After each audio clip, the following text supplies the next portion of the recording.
Me llamo Antonio Turiel, soy investigador científico del CSIC, en el Instituto de Ciencias del Mar de Barcelona. Mi trabajo se centra en el estudio del clima de los océanos y también en los recursos naturales. Llevo muchos años haciendo divulgación sobre los problemas asociados al agotamiento de los combustibles fósiles y del uranio, y también del dilema que plantea el modelo de transición energética que se quiere hacer, y he comparecido como experto delante de diversos parlamentos nacionales e internacionales.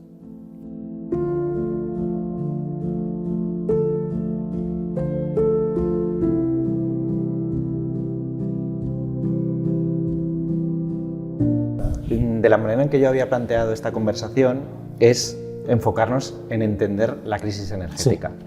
Si te parece, recojo un poco de cable y lo primero que me gustaría preguntarte es ¿qué es el petróleo y por qué es tan útil? Bueno, el petróleo es una mezcla de hidrocarburos. Los hidrocarburos son aquello que estudiábamos en la química orgánica cuando éramos chavales, ¿no? Esencialmente son cadenas de carbonos que tienen conectados hidrógenos, y este tipo de molécula, la ventaja que tiene el carbono es que permite crear moléculas muy largas, ¿no? Porque realmente es como estas piezas del Lego que tiene como 4 puntos de enganche y puedes enganchar tus carbonos y así hacer cadenas largas, complejas, hay veces incluso cíclicas y demás, y en los brazos libres puedes ir enganchando hidrógeno, ¿no? Entonces la ventaja que tiene los hidrocarburos es que son unas moléculas que almacenan mucha energía de una manera muy estable. Entonces tú puedes tener, por ejemplo, la gasolina, es una sustancia que es volátil de todas maneras, pero tú tienes un líquido que es fácil de manejar y transportar y que cuando lo quemas produce una gran cantidad de energía, ¿no? Entonces esta es la ventaja de los hidrocarburos, son sustancias fuertemente energéticas y bastante estables, aunque se descompongan en presencia del oxígeno y de la luz del sol, realmente son muy estables, ¿no?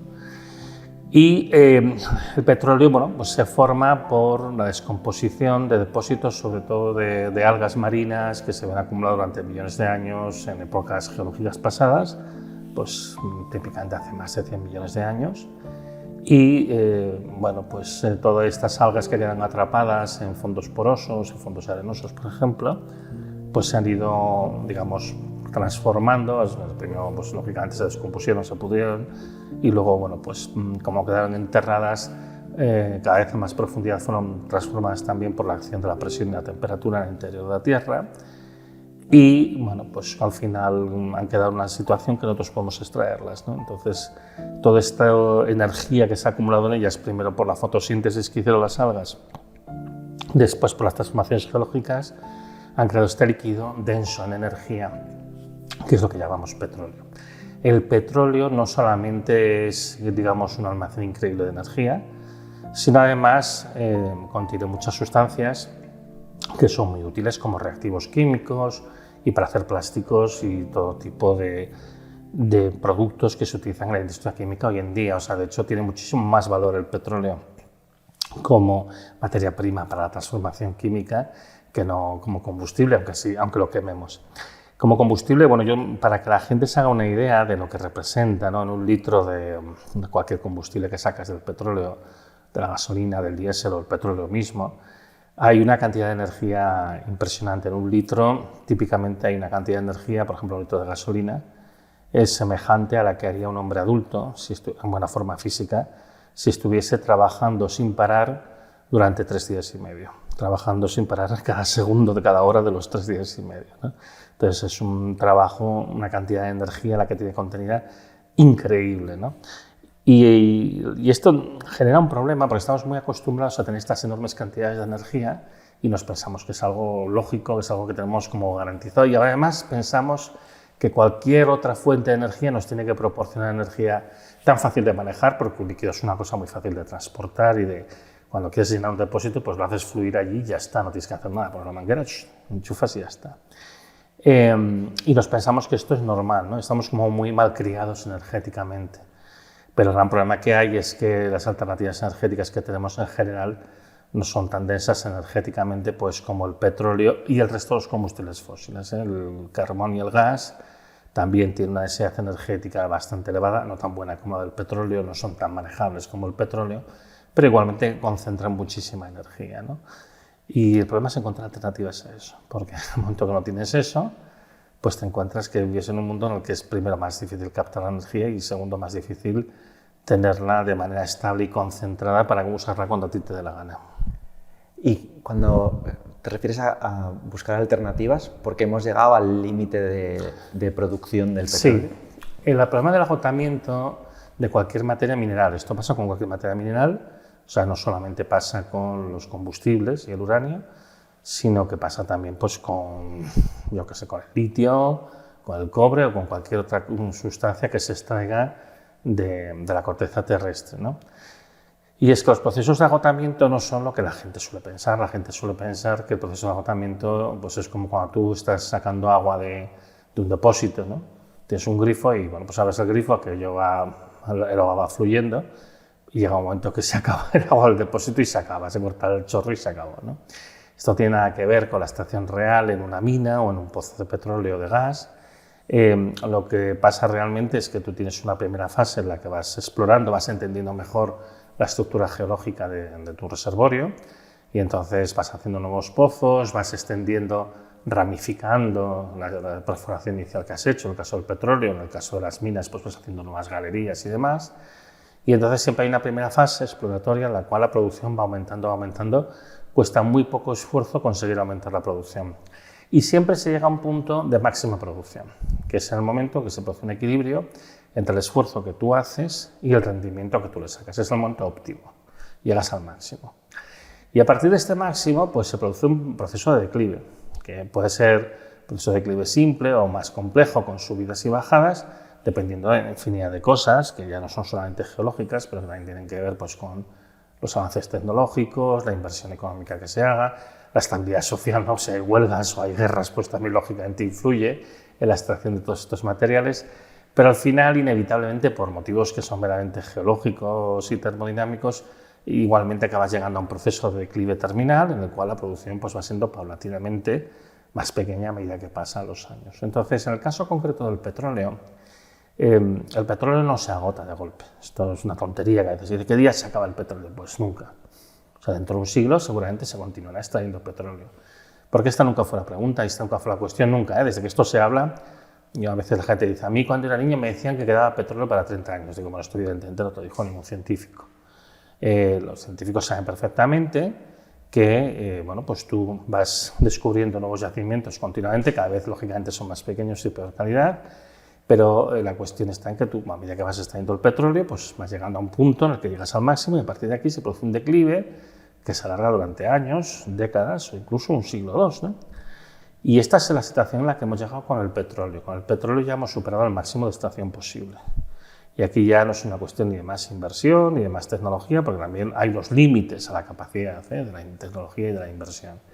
Entonces, en el caso del petróleo crudo convencional, que es el petróleo de verdad, el que hemos visto en las películas, que es de aquellas torres tan altas que brota, o de aquellos pozos que son como un martillo que sube y baja, ¿no? Que todos hemos visto alguna vez, que es ese líquido negro, maloliente, viscoso, que es tan versátil, que nos permite hacer pues, plásticos, nylon, pero también pues, gasolina, diésel, queroseno, etc.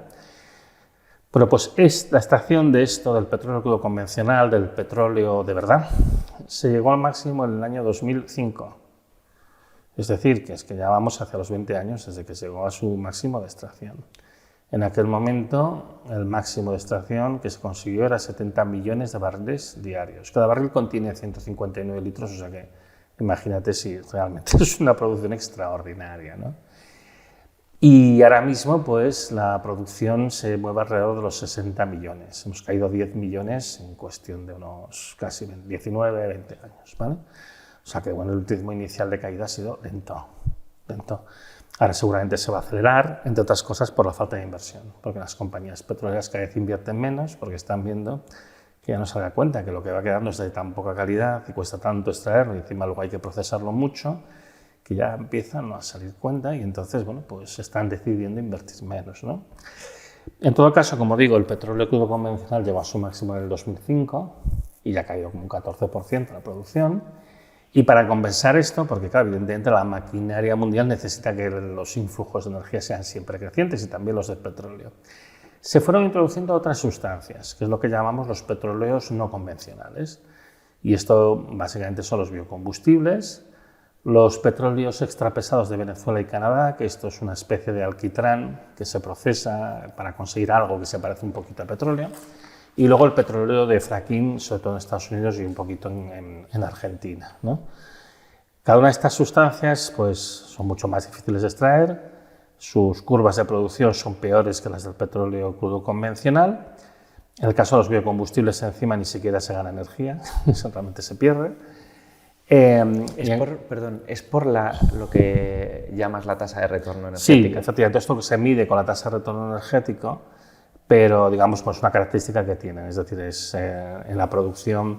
Claro, ¿cómo podemos nosotros intentar emular lo que ha hecho la naturaleza durante millones de años a partir de unas algas que existieron en tiempos prehistóricos que hacía más calor que ahora, entre otras cosas, ¿no? Y que realmente tenían una productividad mucho más elevada, ¿no? Entonces, bueno, los biocombustibles, como te digo, pues realmente tienen un rendimiento malo, o sea, es decir, se pierde energía produciéndolos. Y en el caso de los otros, de los petróleos extrapesados y del fracking, tiene muchas limitaciones. Por ejemplo, lo que se extrae con el fracking de Estados Unidos, que es la única categoría de petróleo que realmente crece en estos últimos años, esto no vale para hacer diésel. Es un petróleo muy ligero y produce pequeñas cantidades de diésel y esto está generando un problema de escasez de diésel a escala global, ¿no? En este momento.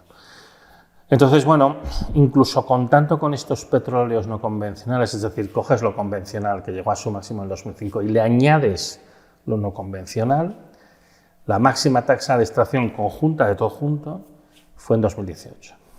Entonces, también ha pasado ya unos años. Aquí la caída ha sido más ligera, también lo han mascarado mucho en el momento de la COVID, porque en el momento de la COVID, lógicamente, todo el consumo cayó un montón y entonces luego se fue recuperando. Pero obviamente el año 2020 representa un gran escalón hacia abajo a nivel de consumo y estos años poco a poco hemos ido recuperando, pero no somos capaces de volver a los niveles del 2018. Y encima estamos en una situación en la que ya se empieza a acusar con fuerza la gran desinversión de las compañías petroleras que empezó en el año 2014. Porque además el problema que tenemos es eso, es que el tipo de recurso que queda cada vez es peor. Para mantener la producción igual, de hecho, tendrías que tener una inversión ligeramente creciente, y no solo no es creciente, sino que ha caído como un 50% desde el año 2014. Con altibajos, ha habido momentos que baja un poco más, ha habido momentos que ha subido un poquito, pero realmente nos movemos en torno al 50% de caída respecto al grado de inversión que había en el 2014. Claro, en estas condiciones esto es inevitable que la extracción de petróleo va a seguir cayendo y también no nos engañemos, si las compañías no invierten es porque saben que no se gana dinero con esto. Saben que bueno, algunos yacimientos todavía son rentables y se puede explotar, lo que ya existía por descontado y alguno nuevo que se encuentra que es más o menos bueno, pero vamos, que nos estamos quedando muy lejos de reponer lo que consumimos. Piensa que hoy en día, depende del año, se está consiguiendo encontrar una cantidad de petróleo de todo tipo, convencional y no convencional, equivalente a entre 5.000 y 10.000 millones de barriles. Que dices, wow, miles de millones de barriles, que son de 159 litros, es enorme, ¿no? Y dices, con esto se compensa todo, ¿no? Pero el consumo anual de petróleo está en torno a los 36.500 millones de barriles, ¿no? 100 millones al día, básicamente. Con lo cual, quiere decir, es que no estamos compensando, pues estamos compensando entre la tercera y la séptima parte de lo que realmente se está consumiendo. Con lo cual, lógicamente, esto nos ha abocado a una situación de escasez de petróleo que ya se empieza a notar, ¿no? Una cosa que es importante también entender es que cuando se produce este fenómeno de escasez, es un fenómeno que es progresivo. Entonces, los primeros compases, lo que notas es que hay una ralentización de la producción. La producción sigue subiendo, pero ya no sube tan rápido. Y este fue un poco el escenario en el que hemos estado viviendo todo el periodo desde la crisis del 2008 hasta, bueno, pues prácticamente hasta la COVID, ¿no? Que había un proceso de ralentización de la producción, contando lo convencional y lo no convencional, porque ya he explicado que lo convencional ya llegó al máximo en 2005. Y luego, bueno, pues tienes un proceso de caída, que al principio es lento. Entonces, por ejemplo, pues a finales del año 2023 la producción de petróleo se movería en torno al 4 o un 5% menos que lo que se producía en noviembre del 2018, ¿vale? Pero bueno, todavía no es una gran caída. El problema es que ahora, estos años, lo que resta de aquí al 2030, vamos a ver una fase de aceleración, inevitablemente. Entonces, vamos a ver que las caídas pues, se van acumulando. Nunca es un proceso lineal, con lo cual habrá subidas y bajadas por mil motivos, ¿vale? Pero lo que vamos a ver es un proceso de aceleración de las caídas y lo más probable es que hacia el año 2030, por ejemplo, la OPEP estimaba que hacia el año 2030 la producción de petróleo sería un 30% inferior a lo que fue en el momento que fue el máximo, ¿no? En este máximo el 2018. La Agencia Internacional de la Energía da un abanico de escenarios que son, bueno, que se mueven entre el parecido a la OPEP para el año 2030, una caída que sería en torno al 30%, pero incluso caídas del 60% y más. O sea, que el abanico es bastante amplio, ¿no? Esto va a depender muchísimo de la inteligencia de los estados, de las políticas que se sigan y también un poco del compromiso real que hay en la lucha contra el cambio climático. Pero no olvidemos que este problema sigue estando ahí. O sea, de hecho, nosotros, si nos tomásemos en serio el problema del cambio climático, deberíamos de reducir la producción de petróleo mucho más rápido que la caída que viene marcada por la geología. Con lo cual, realmente, si estamos notando la caída geológica, es porque la lucha contra el cambio climático nunca nos la tomamos en serio. Es de simple, ¿no? Entonces, bueno, en cualquier caso, ya hemos superado este momento de máxima extracción. Ahora estamos entrando en el proceso de declive, que al principio es lento, pero que se va a acelerar sin duda en los próximos años. Y esto va a crear muchísimas tensiones. ¿Por qué? Pues porque el petróleo es la principal fuente de energía que se consume hoy en día en el mundo. Aproximadamente la tercera parte de toda la energía primaria que se consume en el mundo pues es petróleo. E incluso en términos de energía final, de energía ya lista para ser consumida, pues el petróleo también se mueve en torno a la tercera parte de todo lo que se consume, ¿no? Los combustibles que se derivan del petróleo, ¿no? Entonces va a suponer un problema muy gordo y particularmente por lo que tiene que ver con el diésel, ¿no? Ya te he comentado que el diésel ya ha empezado su proceso de declive también y es más rápido porque el tipo de sustancias que hemos introducido para paliar la escasez del petróleo crudo convencional pues no son tan buenas, en particular para producir diésel. Y ahora mismo, bueno, pues tenemos unas caídas bastante pronunciadas de la producción del diésel, que depende un poco del momento. También el embargo a Rusia pues también ha complicado muchísimo, entre otras cosas, la contabilidad, ¿no? Pero nos estamos moviendo en unas caídas que están entre el 8 y el 20% de los niveles máximos que se marcaron entre el 2015 y el 2017. Y el problema es que el diésel es la sangre del sistema. O sea, diésel es transporte, diésel es maquinaria, diésel es tractores, diésel es minería. Entonces, la escasez de diésel pues está llevando a muchos problemas en muchos países. Aquí todavía no ha llegado. Aquí lo que tenemos es carestía, es decir, que es caro, ¿no? Ahora no es tan caro como lo ha sido en otros momentos. Lamentablemente, pues vamos a ver los próximos meses y años que seguramente vamos a ver episodios de elevación brusca del precio y la gente protestando y cómo puede ser y demás. Que luego hay una cosa que la gente no entiende. Cuando una materia prima indispensable, lo que en economía se dice que tiene una demanda inelástica, ¿no? Que tú la necesitas sí o sí, que no puedes pasar sin ella, sube, digamos, se hace escasa, el precio no se mantiene continuamente caro. El precio lo que hace es subir hasta un punto de ruptura en el cual pues hay muchos negocios que ya no pueden continuar, que es lo que estamos viendo ahora en Europa, que cierran muchas empresas y cierran muchas industrias. Y esto lo que hace al final es que cuando han cerrado suficientes negocios, suficientes industrias, suficiente gente está en el paro, aquí o en otros países, pues al final la demanda cae. Y cuando la demanda ha caído lo suficiente, es inferior a la oferta que hay en aquel momento, aunque la oferta vaya cayendo, pues la demanda cae más rápido por este shock económico, pues llega un momento que, claro, que la demanda está por debajo de la oferta y entonces el precio lógicamente cae. Es básicamente la economía ha sufrido un infarto, digamos, ¿no? Entonces te mantienes en una situación de precios relativamente bajos hasta el siguiente infarto, porque la oferta sigue cayendo y se vuelve a encontrar con la demanda que queda en aquel momento y nuevamente se produce este tensionamiento de precios hasta que otra cosa más se rompe, otra industria más, industrias desaparece, ¿no? Y este es el proceso en el que estamos embarcados en este momento. Entonces, esto es conocido desde hace muchísimos años, pero no hay una reacción real delante de esto. Y entre otras cosas porque aceptar que esta es la situación implicaría aceptar que el descenso energético es inevitable, y si el descenso energético es inevitable, pues entonces se tienen que tomar medidas mucho más estructurales y cambiar también el modelo económico de consumo, que nadie quiere hablar de ello.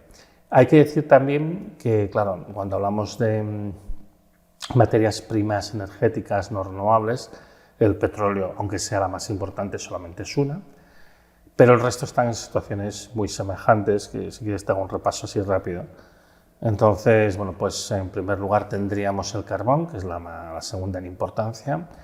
La extracción de carbón lleva muy estancada, sube todavía, pero cada vez sube más lentamente desde el año 2014. Entonces, los últimos años ha conseguido incrementarse un poquito, pero claramente estamos ya muy cerquita del máximo, si no lo hemos tocado ya. En efectos prácticos ya estamos en los niveles máximos porque, como digo, se incrementa más bien poquito de un año al siguiente, ¿no? Y lo que se espera es que tenga una caída. La Agencia Internacional de la Energía habla de caídas muy rápidas de la producción de carbón. Yo no creo que sean así, ojalá, porque de todos los combustibles fósiles es el que más CO2 emite por unidad de energía producida. Entonces sería ideal que la producción de carbón caiga más rápido, pero por desgracia, por sus características geológicas, porque en última instancia prácticamente lo puedes arrancar con las manos, ¿no? Con pico y pala y a veces con mano de obra esclava, ¿no? Que este es el tipo de cosas que suceden. Yo creo que más bien la extracción, porque la geología lo permite, va a ir cayendo más lentamente. En principio es la materia prima que podría tener la curva de descenso más lenta, lo cual es malo, porque es la que más contamina, no solamente por CO2, sino también por dióxido de azufre y otros contaminantes, pero por desgracia es la que tiene en principio geológicamente la posibilidad de descender más lentamente. En cualquier caso, como digo, ya estamos prácticamente en el máximo. En cuanto a la extracción del gas, sabemos que estamos muy cerquita de su máximo. Los modelos geológicos nos apuntan a que se va a producir antes del año 2030. En el momento actual, la máxima extracción de gas natural en el mundo se produjo en el año 21. O sea, en el año 22 no se han recuperado estos niveles y realmente, bueno, podría pasar que no se recuperen, es pronto para decirlo, porque cuando estás llegando al máximo, pues como digo, las curvas no son lineales, oscilan. Entonces, a veces puede ser que superes por un poquito lo anterior. Entonces, en cualquier caso, está como el carbón muy cerca ya de su máximo, si no lo ha pasado ya. Y a diferencia del carbón, en el caso del gas, una vez empiece el proceso de declive, va a ser más rápido. El proceso de declive de la extracción de gas, de nuevo por sus características geológicas, por el tipo de sustancia que es un gas, entonces influyen muchos factores en su extracción, como la temperatura, la presión, etcétera. Normalmente tiene una curva de caída muy rápida, más rápida que la del petróleo y evidentemente mucho más rápida que la del carbón. Y la última materia prima energética no renovable que utilizamos es el uranio. No es un combustible fósil, es un metaloide, es un elemento químico que existe de manera natural en la Tierra. El caso del uranio es muy gracioso porque se suele insistir mucho en el renacimiento nuclear y las posibilidades de explotar la energía nuclear como una energía de transición. Es gracioso, como digo, porque de todas las materias primas no renovables que utilizamos, energéticas, es la que tiene el peor comportamiento con diferencia. Su máximo fue clarísimamente en el año 2016, o sea que ya han pasado unos años. Del año 2016 al año 2022, que es el último del que yo tengo constancia, se ha producido una caída de la extracción de un 23%, nada más y nada menos, lo cual cuadra con los modelos geológicos que teníamos para la explotación de uranio. El año 2023, por lo que sé, todavía no hay datos consolidados, pero se espera que haya habido una caída adicional de la producción de un 4 o 5%, con lo cual estamos en una situación mala y además está habiendo muchos factores de inestabilidad geopolítica relacionados con el consumo de uranio. Entonces, lo más probable es que sigamos viendo caídas de la extracción muy importantes en los próximos años. De hecho, los modelos geológicos lo que contemplan es una caída muy pronunciada, digamos incluso un 50% adicional de caída en los próximos 20 años. Es, con diferencia, la materia prima no renovable energética que peor se comporta y, sin embargo, existe una cantidad de hype, como dice la gente joven, una cantidad de exageración y de mitología alrededor de la energía nuclear que no tiene ningún sentido, ¿no? Porque se habla mucho de las enormes reservas que hay en el planeta y demás, y yo digo, bueno, esto estamos exactamente igual que con el petróleo o con el gas, es decir, por ejemplo, de petróleo, si cuentas todos los recursos que hay, a niveles de consumo actuales habría petróleo para 200 años, pero el problema no es cuánto hay en el subsuelo, el problema es a qué ritmo lo puedes extraer, ¿no? Porque puede haber mucho, pero si cuesta mucho extraerlo y no se da cuenta, pues no lo vas a extraer, ¿no? Y en el caso de uranio, pues se dice, no, en la corteza terrestre hay, bueno, no sé cuántos miles de millones de toneladas y esto daría para mantener las centrales nucleares durante miles de años y demás. Esto es una tontería, esto son ganas también de confundir a la gente, ¿no? Lo importante es a qué ritmo se puede extraer, a qué velocidad se puede extraer, de manera que sea rentable, ¿no? Porque yo también siempre pongo el mismo ejemplo, ¿no? Si tú tienes 100 billones de euros al banco, pero solo puedes sacar 10 euros al día, eres rico en potencia, pero eres pobre en realidad, ¿no? Pues aquí pasa exactamente igual. No importa cuánto hay en el subsuelo, lo que importa es cuánto puedo tener disponible en la superficie. Y no se puede, contrariamente a lo que se puede intentar hacer creer, consumir una cantidad de energía ilimitada para procesar, ¿no? Por ejemplo, una de las cosas que se suele decir con el uranio, ¿no? La concentración de uranio en el agua del mar, bueno, en todo caso, la cantidad de uranio que hay en el agua del mar es enorme, pues de nuevo lo mismo, ¿no? Millones de toneladas y demás. Pero su concentración realmente es muy escasa. Estás hablando de concentraciones en partes de milésimas de millonésima. O sea, es ridículo, su concentración es muy pequeñas. Si realmente saliese tan a cuenta explotar el agua del mar para sacar el uranio, pues vete a una salina, coge la sal, que hay uranio y está concentrado pues unas 30 veces más, porque ya se ha evaporado todo el agua y ya solo te queda la sal y los residuos, ¿no? Y hombre, la sal muy radiactiva no es. Entonces, eso te da una idea del grado enorme de dilución que hay, ¿no? Entonces, es triste cómo se repiten toda una serie de ideas que se sabe perfectamente desde hace décadas que son falsas, ¿no? Pero se hacen con la intención de crear pues, una imagen de que realmente no existe ningún problema o que tal solución es una alternativa, ¿no? Entonces, pues eso, se habla de las reservas que hay en vez de la producción, a qué ritmo se puede extraer, etcétera, etcétera. Porque al final, y esto un poco lo hemos comentado antes, no deja de ser un balance energético, no deja de ser pues, un equilibrio entre la energía que inviertes y la energía que al final recuperas, lo que se llama tasa de retorno energético. Entonces, cuando tú estás utilizando cualquier fuente de energía, y esto se aplica a cualquier fuente de energía, porque también hay una escuela dentro de la gente que defiende las energías renovables que dicen que la tasa de retorno energético no se aplica a las renovables porque es un criterio térmico, que no es verdad, es un criterio ecosistémico, pero bueno, en cualquier caso tiene que haber un balance que sea positivo, tú tienes que ganar más energía que la que consumes. Y además no basta con que sea positivo, sino que además tiene que ser un balance que te produzca una ganancia grande, porque el objetivo de la sociedad no es producir energía, el objetivo de la sociedad es garantizar el bienestar de sus miembros. Entonces, ¿tú para qué quieres la energía? Pues para producir comida, para producir ropa, para tener un techo, para tener, no sé, servicios, sanidad, educación, etc. Entonces, claro, necesitas que el rendimiento de tus fuentes sea bastante importante. Entonces, lo que necesitas es que haya una gran ganancia de energía respecto a la energía que tú inicialmente inviertes. La razón por la cual los yacimientos al final pues, van declinando su producción es porque este balance, normalmente se hace una división, la energía que se produce dividido por la energía que se consume, pues necesitas que esta relación pues sea no solo más grande que 1, es decir, que ganes más energía que la que consumes, sino que además ganes bastante más, ¿no? Esto ya depende un poco de los autores, pero generalmente se estima que necesitas tener una ganancia mínima de 5:1 o incluso preferiblemente de 10:1, si quieres mantener una sociedad estructurada. Y si vemos estos declives de extracciones, porque el balance es muy malo. Es muy malo además en todas las materias primas energéticas no renovables y va empeorando con el tiempo. ¿Por qué? Pues porque los yacimientos buenos, los que tenían buen rendimiento, pues hace tiempo ya que nos los pulimos. Y ahora vamos quedándonos pues, con lo que queda, con los restos, con las sobras. Y entonces ahí está la dificultad de cómo seguir en una situación de declive. Es curioso porque en el canal tuvimos a Alfredo García, que es, sí, claro. lo conoces, en redes es operador nuclear y su mensaje es que la energía nuclear junto con las renovables, ese mix, es la alternativa, la apuesta por su apuesta. Bueno, pero por ejemplo Alfredo todas las veces que le he planteado el problema de la escasez de recursos lo niega. Entonces él dice que los recursos son muy grandes. Y yo digo, sí, pero lo importante es a qué ritmo se extraen y les muestras las curvas de extracción actuales, porque claro, es que lo que tú no puedes hacer es negar los datos.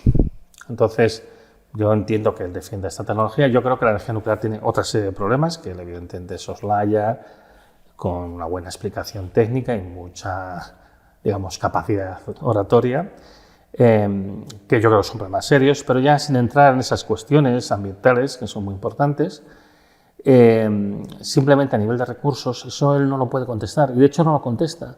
O sea, él tú le dices, oye, pero la extracción está cayendo, y entonces te dice, bueno, pero puede mejorar si aumenta la inversión. Digo, no, esto es una falacia, además es una falacia bien conocida, ¿no?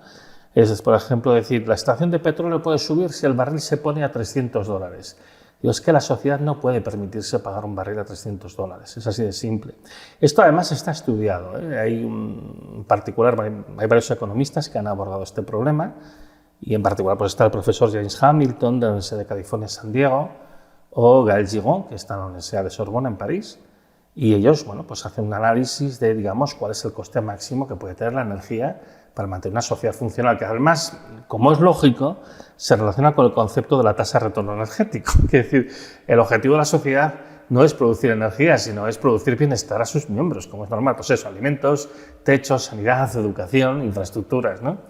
Y entonces, pues en el caso del trabajo del profesor James Hamilton, él encontró que la máxima cantidad de dinero que puede gastar los Estados Unidos en su factura energética es el 10% del PIB, y específicamente en la petrolífera era el 5,5% del PIB, ¿vale? Y esto es un poco el límite, y nosotros hemos hecho alguna estimación alguna vez y encontramos que más o menos el caso de España está por ahí. Es decir, España, en el momento en el que gasta más del 10% de su PIB en comprar energía, entra en recesión. Porque al final, ¿qué implica? Pues un encarecimiento en cascada de todo. Porque como la energía lo utilizas para todo, pues al final, si la energía va cara, todo va caro, y llega un momento que la gente simplemente no se lo puede permitir. Entonces, el discurso de los pronucleares, y particularmente el de Alfredo, que es una persona muy inteligente, pero a veces pasa que tiene estos puntos ciegos, sobre todo pues en cosas que no les gusta mirar, está en esto, está en el hecho de no entender que da igual cómo de grandes sean los recursos, lo importante es si se pueden extraer de manera rentable, es decir, con un rendimiento suficientemente bueno como para que la sociedad se lo pueda permitir, porque es que este es al final la clave de todo. Y en el caso de la energía nuclear es claramente no. Además, él últimamente, sabéis que ahora estamos en una situación interesante, perfectamente previsible, y que tiene que ver con el modelo de renovables, que ahora hablaremos, en el cual el precio de la electricidad está siendo, en el mercado mayorista, está siendo cero o incluso ligeramente negativo en algunos momentos. Y esto particularmente es grave para la energía nuclear. Y entonces ahora hemos pasado de la energía nuclear salvará al mundo a salvemos la energía nuclear, que he visto algunas campañas que la ha promovido también, de salvemos la energía nuclear, ¿no? Pues es curiosa esta disonancia de discurso. Luego hay el otro problema, que no es menor, y es que la energía nuclear, igual que los modelos de explotación renovables actuales, se orientan a la producción de electricidad, y la verdad es que la electricidad está muy bien, pero no vale para todo. De hecho, ni siquiera es la mayoría del consumo de energía que tenemos. Quería preguntarte por esta diferencia, la diferencia entre energía y electricidad. Bueno, esto es muy curioso porque cuando se habla de la transición energética, y a mí me ha pasado incluso dirigiendo preguntas al gobierno, a algún gobierno de España, explicándoles mis preocupaciones, esto hace tiempo cuando era menos conocido, ahora ya no me atrevo, pero y me respondían diciendo que, pues eso, la producción de electricidad y tal. Digo, a ver, empecemos por una cosa que es muy sencilla. El consumo de electricidad sobre el total de energía final a nivel del mundo es alrededor del 20%, ¿vale? Recordemos, la energía final es la energía que ya está lista para ser utilizada por una máquina que utilizamos en nuestro día a día. Y la energía primaria, que es lo que tú extraes, que eso sería la máxima capacidad de generación de energía que tú tienes, pero siempre te quedas por debajo, porque las máquinas que utilizamos pues tienen sus ineficiencias. Y en el proceso de elaboración, pues parte de la energía se pierde, ya lo sabemos. Entonces, pues cuando tú transformas el petróleo, pues eso, en gasolina, en diésel y demás, hay pérdidas de transformación, pues tú lo aceptas. Y eso te lleva a la energía final, que es la energía ya lista para ser consumida. Que ahí también hay ineficiencias, las máquinas tampoco tienen ni de lejos, pues sobre todo las máquinas térmicas, las que queman combustibles fósiles, y esto muchas veces se dice, y es cierto, son muy ineficientes. Un motor de gasolina, un motor de diésel, desperdician pues fácilmente entre el 75 y el 85% de toda la energía que le metes allí, o sea que realmente son muy malas. Que se transforma en calor. Se pierde en forma de calor, sí. Esto son cosas ya muy estudiadas hace mucho tiempo. Esto en los coches, hay máquinas diésel de régimen lento, por ejemplo en barcos o en grandes infraestructuras, que se acercan al límite máximo que marca la teoría, que está en torno al 55%, pero estas son unas máquinas muy concretas. Si vas a un coche, las pérdidas son eso, 80-85% fácilmente, ¿vale? Sobre todo si le pisas. Pero bueno, en cualquier caso. La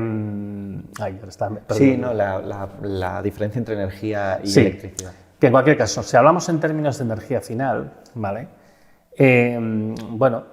Pues claro, la electricidad ya es una energía que directamente utilizan nuestros aparatos. Por ejemplo, por los focos, el micrófono, todo lo que estamos usando aquí, funciona con electricidad y la utilizan directamente, ¿vale? Y además es un vector muy útil para hacer muchas cosas. Quiere decir, te permite transportarla, te permite utilizarla para hacer cosas que otras fuentes no lo permiten, o otras formas de energía no te lo permiten, ¿vale? Pero curiosamente a nivel del mundo representa, como digo, solamente el 20% y a nivel de España, esto cambia un poco de un año a otro, pero se está moviendo en torno al 22-23% de toda la energía final consumida. Tienes un 70 y muchos por ciento que no es eléctrico, ¿vale? Hay una parte que yo creo que sería hasta fácil, te diría, de electrificar, y particularmente creo que se tendría que hacer una apuesta por el verdadero vehículo eléctrico, que es el tren, ¿no? El más eficiente, el mejor vehículo que se puede hacer, sobre todo para las largas distancias, es el tren, no el coche privado. Pero bueno, y hay otra serie de medidas que se podrían hacer que favorecerían pues, el incremento del consumo de energía final en forma de electricidad, ¿vale? Pero luego hay otra parte que es grande, no sé exactamente cuánto es, a lo mejor es un 30, a lo mejor es un 40 o un 50, no lo sé, por ciento del total, que es difícil de electrificar, e incluso de eso hay una parte que sabemos que es imposible de electrificar, que no vamos a ser capaces jamás de conseguir que aquello funcione de manera eléctrica, ¿no? Entonces, hay esta ofuscación en decirnos que hay que apostar por estas fuentes que aprovechan la energía de manera eléctrica, porque la electrificación es el futuro, ¿no? Y aquí pues hay toda una serie de dificultades, limitaciones, de barreras, que yo las señalo muchas veces, y esto es lo que me granjea muchos enemigos, que hay que tener en cuenta y que realmente dicen, a lo mejor este modelo no funciona, pero es que además lo más trágico del asunto es que este modelo no está funcionando ahora. O sea, estamos intentando hacer ver que estamos haciendo la transición, pero no es verdad, porque la transición no está funcionando a día de hoy. Las desviaciones empiezan a ser bastante considerables, ¿no? Y es, primero, seguimos con este porcentaje limitado, parecido a otros países, del consumo final de energía en forma de electricidad, porque la electricidad es energía, pero no toda la energía es electricidad, de hecho la mayoría no lo es. Y luego tenemos el tema de que el consumo total de electricidad en España, en la Unión Europea y la OCDE cae desde el año 2008. O sea, estamos hablando pues que son 16 años consolidados de caídas. Es decir, hombre, es verdad, de nuevo lo mismo, no es simplemente una recta descendente, hay altos y bajos, pero es igual, la tendencia es clara. Antes subía con un ritmo muy constante, un 2, un 3% anual, y desde entonces pues va cayendo con un ritmo medio que se mueve alrededor del 1% anual. Es evidente que pasa algo, porque después de tantos años no puedes decir, bueno, es que claro, hubo la COVID, bueno, la COVID fue al final. No, es que ha habido las mejoras en eficiencia, me ha habido de esto, pero poco. No el autoconsumo, ha habido algo en los últimos años. No es eso. Es algo mucho más estructural, que lo estructural es la desindustrialización. Es decir, el gran consumidor de electricidad en España, igual que en el resto de los países industrializados, es la industria, y lo que está pasando es que hay una destrucción de la industria que además se ha acelerado en los últimos años, entonces es normal. De hecho, donde ha habido un descenso más acusado del consumo de electricidad últimamente ha sido en Alemania, porque Alemania está sufriendo un proceso de desindustrialización muy fuerte, muy peligroso. Nadie lo comenta, como si no estuviera pasando. Es muy peligroso, ¿eh? En Alemania, en el curso del año 23 y principios del 24, se ha destruido en total, dependiendo del sector, entre un 20 y un 25% de la industria pesada alemana. A causa de la escasez de energía, a causa de la escasez de materiales, bueno, la escasez de carestía, etc. Y esto pues está marcando un poco el rumbo. Y claro, eso evidentemente hace que, por ejemplo, pues hemos visto que a principios del 2024 el nivel de consumo de Alemania ha caído como un 12, un 13% respecto a los niveles del año 23. O sea que realmente las caídas son fuertes. Y esto, bueno, ¿esto qué nos indica? Esto nos indica que esto no está yendo bien. Esta transición no está yendo bien, a pesar de que nos negamos a aceptarlo. ¿Por qué? Bueno, pues porque básicamente se han dado por hecho que iban a aparecer una serie de tecnologías, que evidentemente la gente de la nuclear también son de la misma cuerda, que no están aquí, porque no funcionan de la manera que se ha dicho. Entonces no son tecnologías inútiles, no son tecnologías que no funcionen, son tecnologías que, sobre todo, el principal problema, como pasa en cualquier cosa cuando hablamos de transición energética, no son escalables. Es decir, no es que no se pueda hacer. Lo que no se puede hacer es a la escala que tú querrías hacerlo para que todo funcionase de la manera que tú quieres, ¿no? Entonces, fundamentalmente, las dos tecnologías que están demostrando que no se pueden escalar de la manera que se pretendía es el coche eléctrico y el hidrógeno verde, ¿no? Entonces, en el caso del coche eléctrico, pues como ya se está viendo, pues a pesar de que ha habido un aumento de las ventas de coche eléctrico en Europa y demás, pues ya se está viendo que, bueno, pues que no está realmente consiguiendo conquistar el mercado, sigue siendo minoritario. Entonces, últimamente además tenemos una reducción de las ventas de coches eléctricos comparativas con las otras. Además, Alemania ha decidido retirar las subvenciones al coche eléctrico porque ha perdido la fe en que esto pueda funcionar. Francia ha dicho que ya no puede invertir más dinero en la transición energética. Es que, claro, miremos lo que están diciendo estos países porque están sufriendo sus carnes estos procesos de fuerte desindustrialización.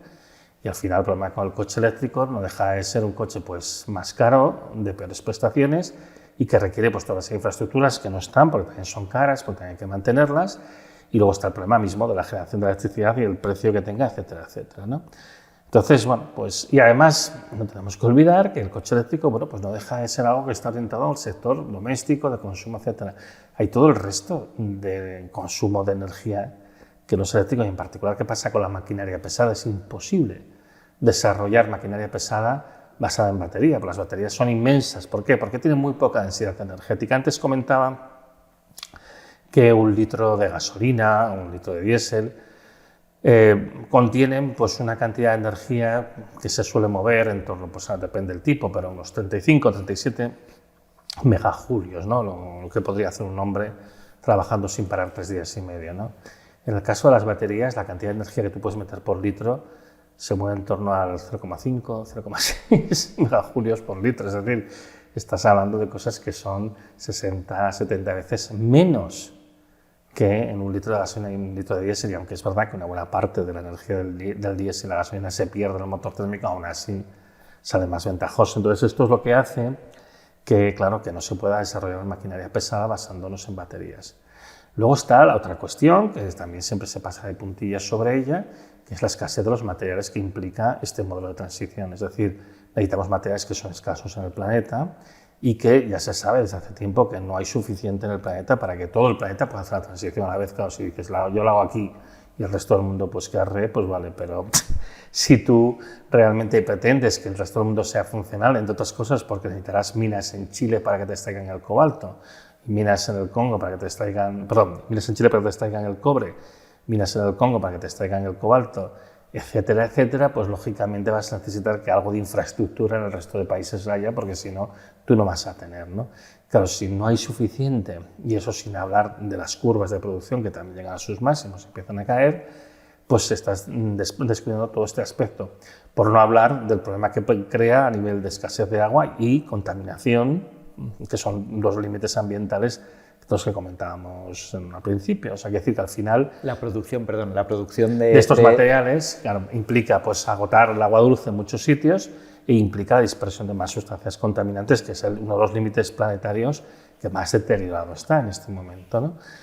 Entonces, bueno, todo este tipo de cuestiones suscita hasta qué punto realmente este modelo de transición tiene algún sentido. Pero es que, como estaba diciendo, tienes el caso del coche eléctrico, ¿no? Que necesita todos estos materiales, que tiene unas prestaciones muy bajas, que no permite desarrollar maquinaria pesada, y luego por otra parte tienes la tecnología del hidrógeno verde, que es muchísimo peor. Y esto es una cosa que además es muy conocida y es que es una discusión completamente ridícula. Entonces vemos un montón de proyectos para producir hidrógeno verde cuando se sabe que como vector energético es muy malo. ¿Por qué? Pues porque estás hablando de una sustancia que es corrosiva, una sustancia que es explosiva, que es volátil, se escapa. Pero luego, además, que el proceso de producción de esta sustancia es muy ineficiente. En una planta de electrólisis convencional, el rendimiento energético que tiene total pues suele estar en torno al 50%. Pierdes alrededor de un 20% en el propio consumo de electricidad que utilizas para separar la molécula de hidrógeno y de oxígeno, en hidrógeno y en oxígeno. Y luego tienes otro 20-30% de consumo para calentar el agua, porque el agua no se electroliza a temperatura ambiente, hay que ponerla a 80 grados, que esta es una cosa que muchas veces te la ocultan. Miras el total de consumo de la planta y ves, pues eso, que el rendimiento se encuentra en torno al 50% o incluso más bajo, un 40%, si este hidrógeno cuando sale lo comprimes, porque como es un gas tampoco lo quieres, claro, tienes que tener cierta densidad energética. Y luego el rendimiento que tienes, si lo vas a utilizar en motores, pues es bajísimo, porque lo tienes que comprimir, lo tienes que refrigerar, pasa por una pila de combustible, que las más eficientes que utilizan platino, que es un material escaso, tienen eficiencias del 50%, pues te encuentras que al final la eficiencia total en un vehículo pues está en torno al 10% o menos. Realmente son ridículas. Es un material muy malo, es un vector energético muy malo. Tiene sus usos, que yo creo que son fundamentalmente los usos industriales, por ejemplo, la industria química, para la producción de fertilizantes o de plásticos y demás, o tendría su uso también pues, para calor industrial, para producir, yo que sé, cemento, ladrillos y cosas de este estilo, como un sustituto caro del gas natural. Pero claro, si nos vamos a quedar sin gas natural, pues bueno, pues tendremos que utilizar hidrógeno. Pero ya, yo creo que los demás usos del hidrógeno que se plantean son absurdos, e incluso estos industriales, precisamente como va a ser más caro que el gas, implica una reducción de la producción, implica pues, producir aquellas cosas que realmente merezcan la pena. Al final, todo lo que te acaba hablando, como hemos comentado antes, de la transición energética, es la necesidad de la disminución de escala. Es decir, nada se puede escalar para hacer una sustitución perfecta de lo que hay. Ni siquiera una combinación de soluciones permite mantener los niveles enormes de producción actuales. Todo al final te dices que al final tienes que reducir.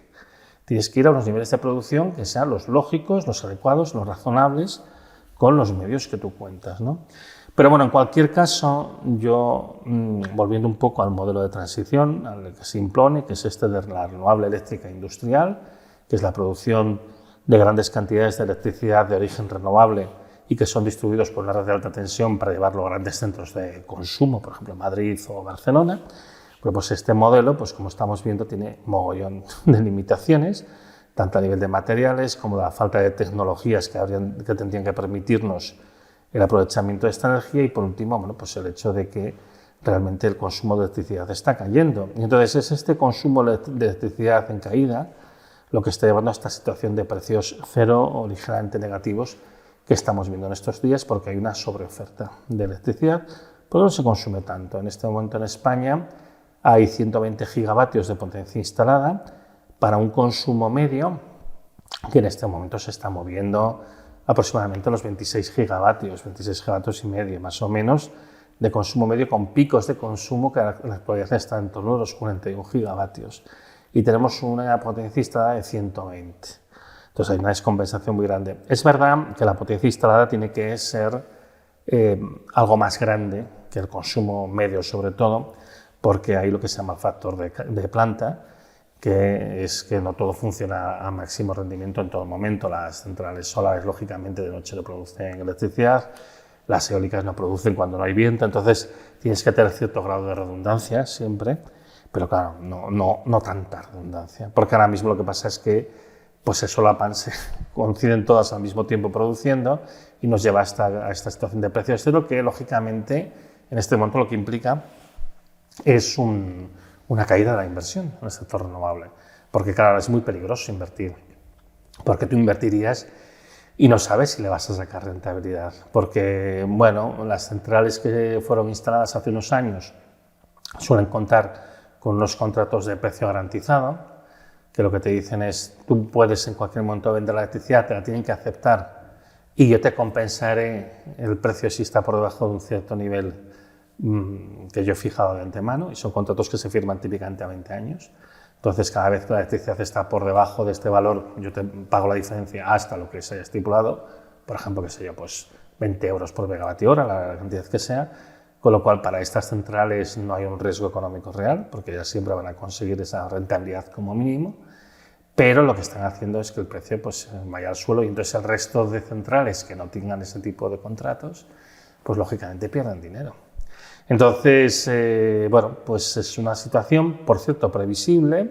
Esto ya pasó en Alemania en el año 2016, que estaba muchísima energía renovable y se encontraron con el mismo problema, que no hay tanta capacidad de absorción de electricidad como se produce en determinados momentos, porque esta es la otra cosa que también se comenta siempre de soslayo, y es que como al final tú tienes que mantener la red eléctrica estable, pues como no siempre se produce energía renovable, tienes que tener ahí en la reserva energía despachable, energía eléctrica despachable, que se pueda producir en el momento que se necesita. ¿Y eso qué te implica? Pues tener típicamente centrales térmicas, es decir, ciclos combinados de gas o de otro tipo, que al final lo que te permitan es, en un momento dado que no haya producción, producirla tú.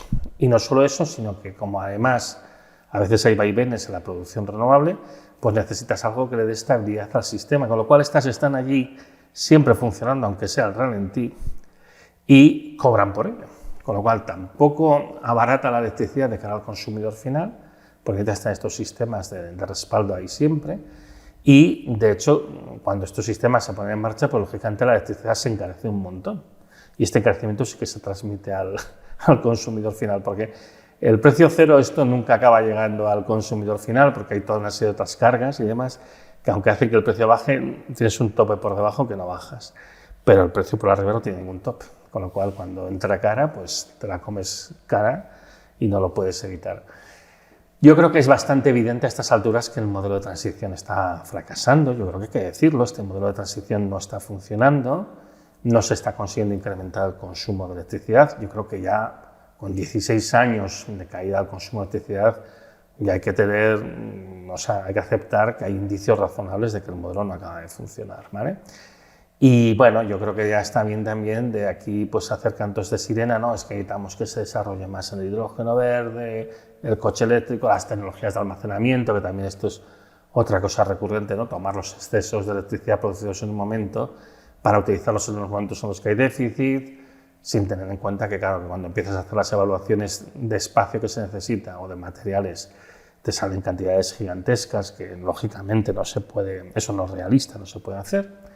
Y entonces, bueno, pues se hace siempre lo mismo, ¿no? Una loa a la tecnología, que es como el nuevo Dios todopoderoso que nos proveerá de aquello que necesitamos simplemente porque sería muy conveniente que apareciera, ¿no?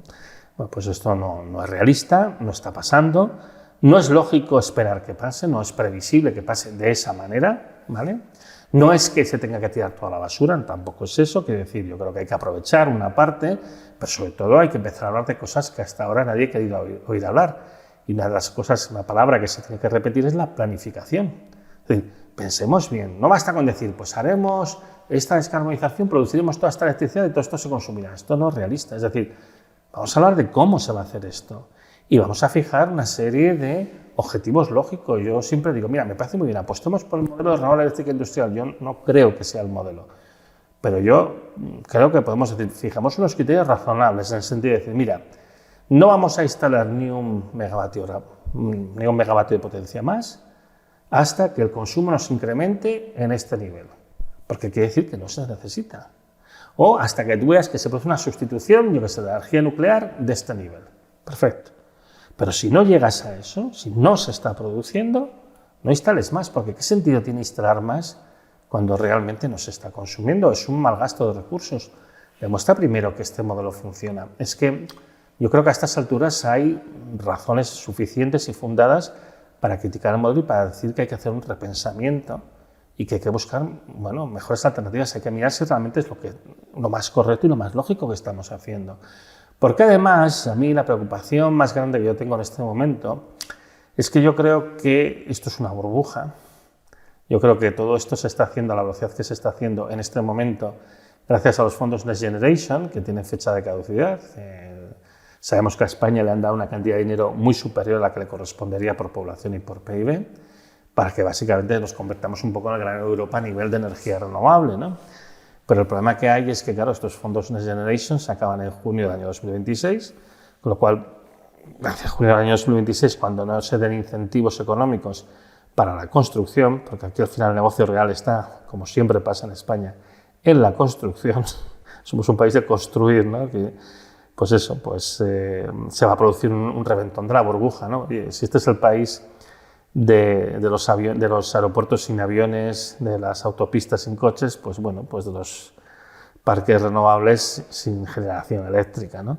Entonces, esto es muy peligroso, porque yo creo que cuando se acabe de producir el estallido de esta burbuja, que esto es una burbuja, no tengo ninguna duda, y va a acabarse produciendo el estallido, se puede crear un descontento social muy importante, porque la gente dirá que se ha invertido un montón de dinero en una infraestructura que realmente ha resultado ser inútil y que todo el discurso que se había hecho realmente era un discurso que ocultaba el simple deseo de construir más y básicamente embolsarse de suculentas comisiones construyendo más.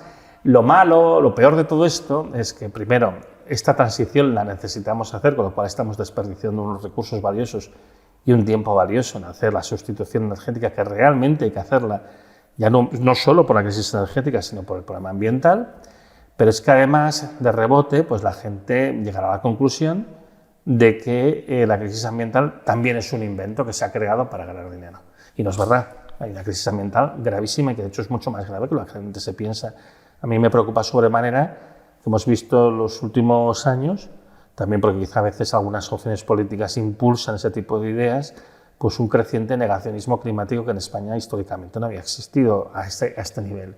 Y ahora, bueno, pues hay una cantidad de gente que ya es apreciable, que niega la existencia del cambio climático justo cuanto más evidente es, ¿no? Y como digo, otros problemas ambientales que tenemos, y que en todo eso ven una conspiración globalista de las élites para ganar dinero, ¿no?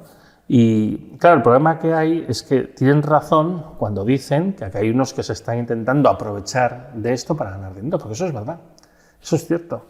Pero eso no quiere decir que el problema no sea real. A ver, esta gente que se está intentando aprovechar para ganar dinero son los mismos que delante de cualquier situación se intentan aprovechar para ganar dinero. O sea, hacen lo mismo de siempre. Lo curioso es que está calando este discurso de que realmente esto es una farsa que no lo es, ¿no? Y a mí esto me preocupa. Precisamente por eso me molesta mucho esta burbuja, porque encima yo creo que puede tener un efecto péndulo de llevarnos a posiciones muy extremistas, de negar la gravedad de los problemas que tenemos ahora mismo sobre la mesa, que son muy grandes. Por eso preferiría, en vez de un estallido de la burbuja, un aterrizaje suave, en el que dijéramos, bueno, pues vamos a ver qué es lo que hay que hacer, vamos a planificar, vamos a repensarlo todo, vamos a hacer las cosas de una manera muy diferente a como se está haciendo ahora. Pero bueno, mis esperanzas de que tal cosa suceda son bastante escasas. Para entender el contexto el gran descenso, ¿no?, que se ha llamado de energía, con el cambio climático, ¿podrías explicar, desde el punto de vista de la física, qué es el calentamiento global? Bueno, en el caso del cambio global, esto es un fenómeno que es conocido y entendido desde hace muchísimo tiempo. La Tierra, al fin y al cabo, no deja de ser una roca prácticamente aislada en medio del espacio, ¿no? Eso quiere decir que, bueno, pues la energía que hay en la superficie de la Tierra mayoritariamente es la que le llega del Sol, porque básicamente es nuestro influjo principal de energía. Hay un poquito que viene del fondo del núcleo de la Tierra, geotérmico, pero fundamentalmente donde viene es del Sol, ¿no? Entonces, la Tierra recibe la radiación del Sol. Esta radiación entra fundamentalmente en unas frecuencias del espectro electromagnético muy concretas, es decir, es la luz visible, la misma luz que utilizamos para ver. Ahí es justo donde el Sol emite la mayoría de la energía. Por eso nuestros ojos han evolucionado para utilizar esa luz para ver, porque es la más abundante, porque es la que el Sol nos está dando con mayor cantidad, ¿no? Esta radiación, como toda radiación electromagnética, puede ser absorbida por los átomos y las moléculas de los cuerpos donde incide, ¿no? Entonces, esto, bueno, es un fenómeno de física que habéis conocido, y es, bueno, tú cambias los electrones, cambian de órbita alrededor del átomo, de la molécula, absorbiendo esta cantidad de energía, y luego la pueden devolver reemitiendo a otra frecuencia. Y esto es lo que sucede, es decir, el Sol calienta las cosas, ¿vale? Y las cosas, en función de la temperatura a la que están, emiten cierta cantidad de energía de vuelta, que lo hacen en unas frecuencias más bajas, en unas longitudes de onda más largas, es decir, una radiación de menos energía, en función de su propia temperatura, ¿no? La temperatura del Sol es muy elevada, por eso el Sol lo vemos como una bola incandescente. Las cosas de la Tierra, evidentemente, están a temperatura mucho más baja y por eso emiten mucha menor radiación, que típicamente es en el infrarrojo, que nuestro ojo no es sensible a ella y por eso no vemos la radiación. Pero es lo típico esto de las gafas estas de visión nocturna, ¿no?, que tú puedes ver, pues, la diferencia de temperatura de los cuerpos. Bueno, lo que estás ahí viendo es esta radiación que espontáneamente emiten los cuerpos en función de su temperatura, que, como digo, mayoritariamente las temperaturas que tenemos en la Tierra pues se mueven en esta franja del infrarrojo térmico, ¿no? Entonces, el problema del calentamiento global viene del hecho de que, bueno, pues la Tierra, como digo, recibe la radiación visible del Sol, es absorbida por los distintos cuerpos, sirve para calentar el planeta, para calentar el agua, para producir el viento, las corrientes, las mareas, etc. Las mareas es la gravedad, pero bueno, las corrientes oceánicas y demás. Y luego esta radiación es remitida al espacio, o sea, descontando la parte que ha sido absorbida para mantener el calor, pues un sobrante es remitido al espacio en forma de radiación infrarroja. ¿Qué sucede? Que hay ciertos gases en la atmósfera que son transparentes a la luz visible, la luz que emite el Sol fundamentalmente, pero que son opacos o semiopacos a la radiación infrarroja. Estos gases, por cierto, los podemos medir con satélite, ¿eh? Tenemos sensores en los satélites que nos permiten, por ejemplo, ver concentraciones de metano, concentraciones de CO2, y esto se ve, tú estás viendo dónde realmente pues, las manchas oscuras, y desde que aquí no está atravesando este tipo de radiación. Y entonces, claro, todos estos gases que son semiopacos o opacos a la radiación infrarroja, lo que hacen es, bueno, pues obligan a que rebote hacia la Tierra. Entonces, esta radiación rebota hacia la Tierra y es reabsorbida por los átomos y las moléculas, ¿vale? A otras frecuencias, bueno, son capaces de absorberlo y luego se remite a otra frecuencia. Entonces, bueno, pues al final tienes que la cantidad de energía que retiene el planeta no es la misma que retenía antes, porque una parte de la radiación infrarroja, que antes simplemente salía al espacio, pues ahora se está quedando retenida dentro de la Tierra y está contribuyendo a incrementar la temperatura y la energía global del planeta. Ahora explico lo global porque aquí también hay mucha confusión. En este mismo momento tenemos, porque como digo, tenemos satélites que nos permiten medir las dos cosas, tanto la radiación que llega a la Tierra como la que la Tierra remite al espacio. Tenemos un desbalance radiativo de 2 vatios por metro cuadrado, que es una bestialidad. Para que nos hagamos una idea, el desbalance radiativo que hizo que pasásemos de la última glaciación al periodo interglacial actual, al periodo temperado, fue de 0,5 vatios por metro cuadrado. O sea, con 0,5 vatios por metro cuadrado nosotros fuimos capaces de pasar de una Tierra helada a una Tierra templada como es actualmente. Y ahora mismo el desbalance radiativo es 4 veces mayor que esto.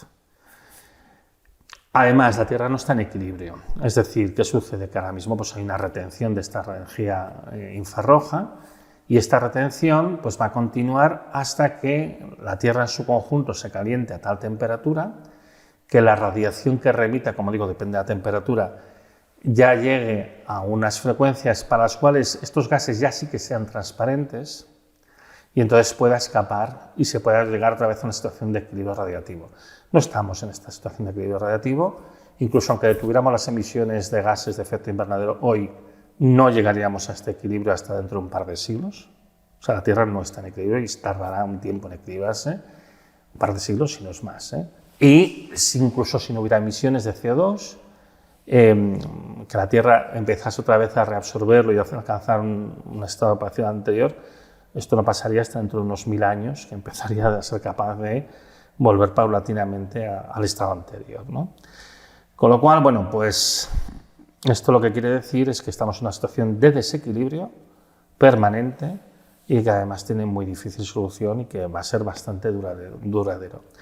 A veces, en vez de hablar de calentamiento global, que es verdad que hay un proceso de calentamiento global, se prefiere hablar de cambio climático porque la gente, cuando le hablas de calentamiento, tiene un modelo mental muy absurdo, muy banal, en el cual se piensan que lo que sucede es que todo el planeta se calienta uniformemente en todos los sitios, en todo momento, y no es así.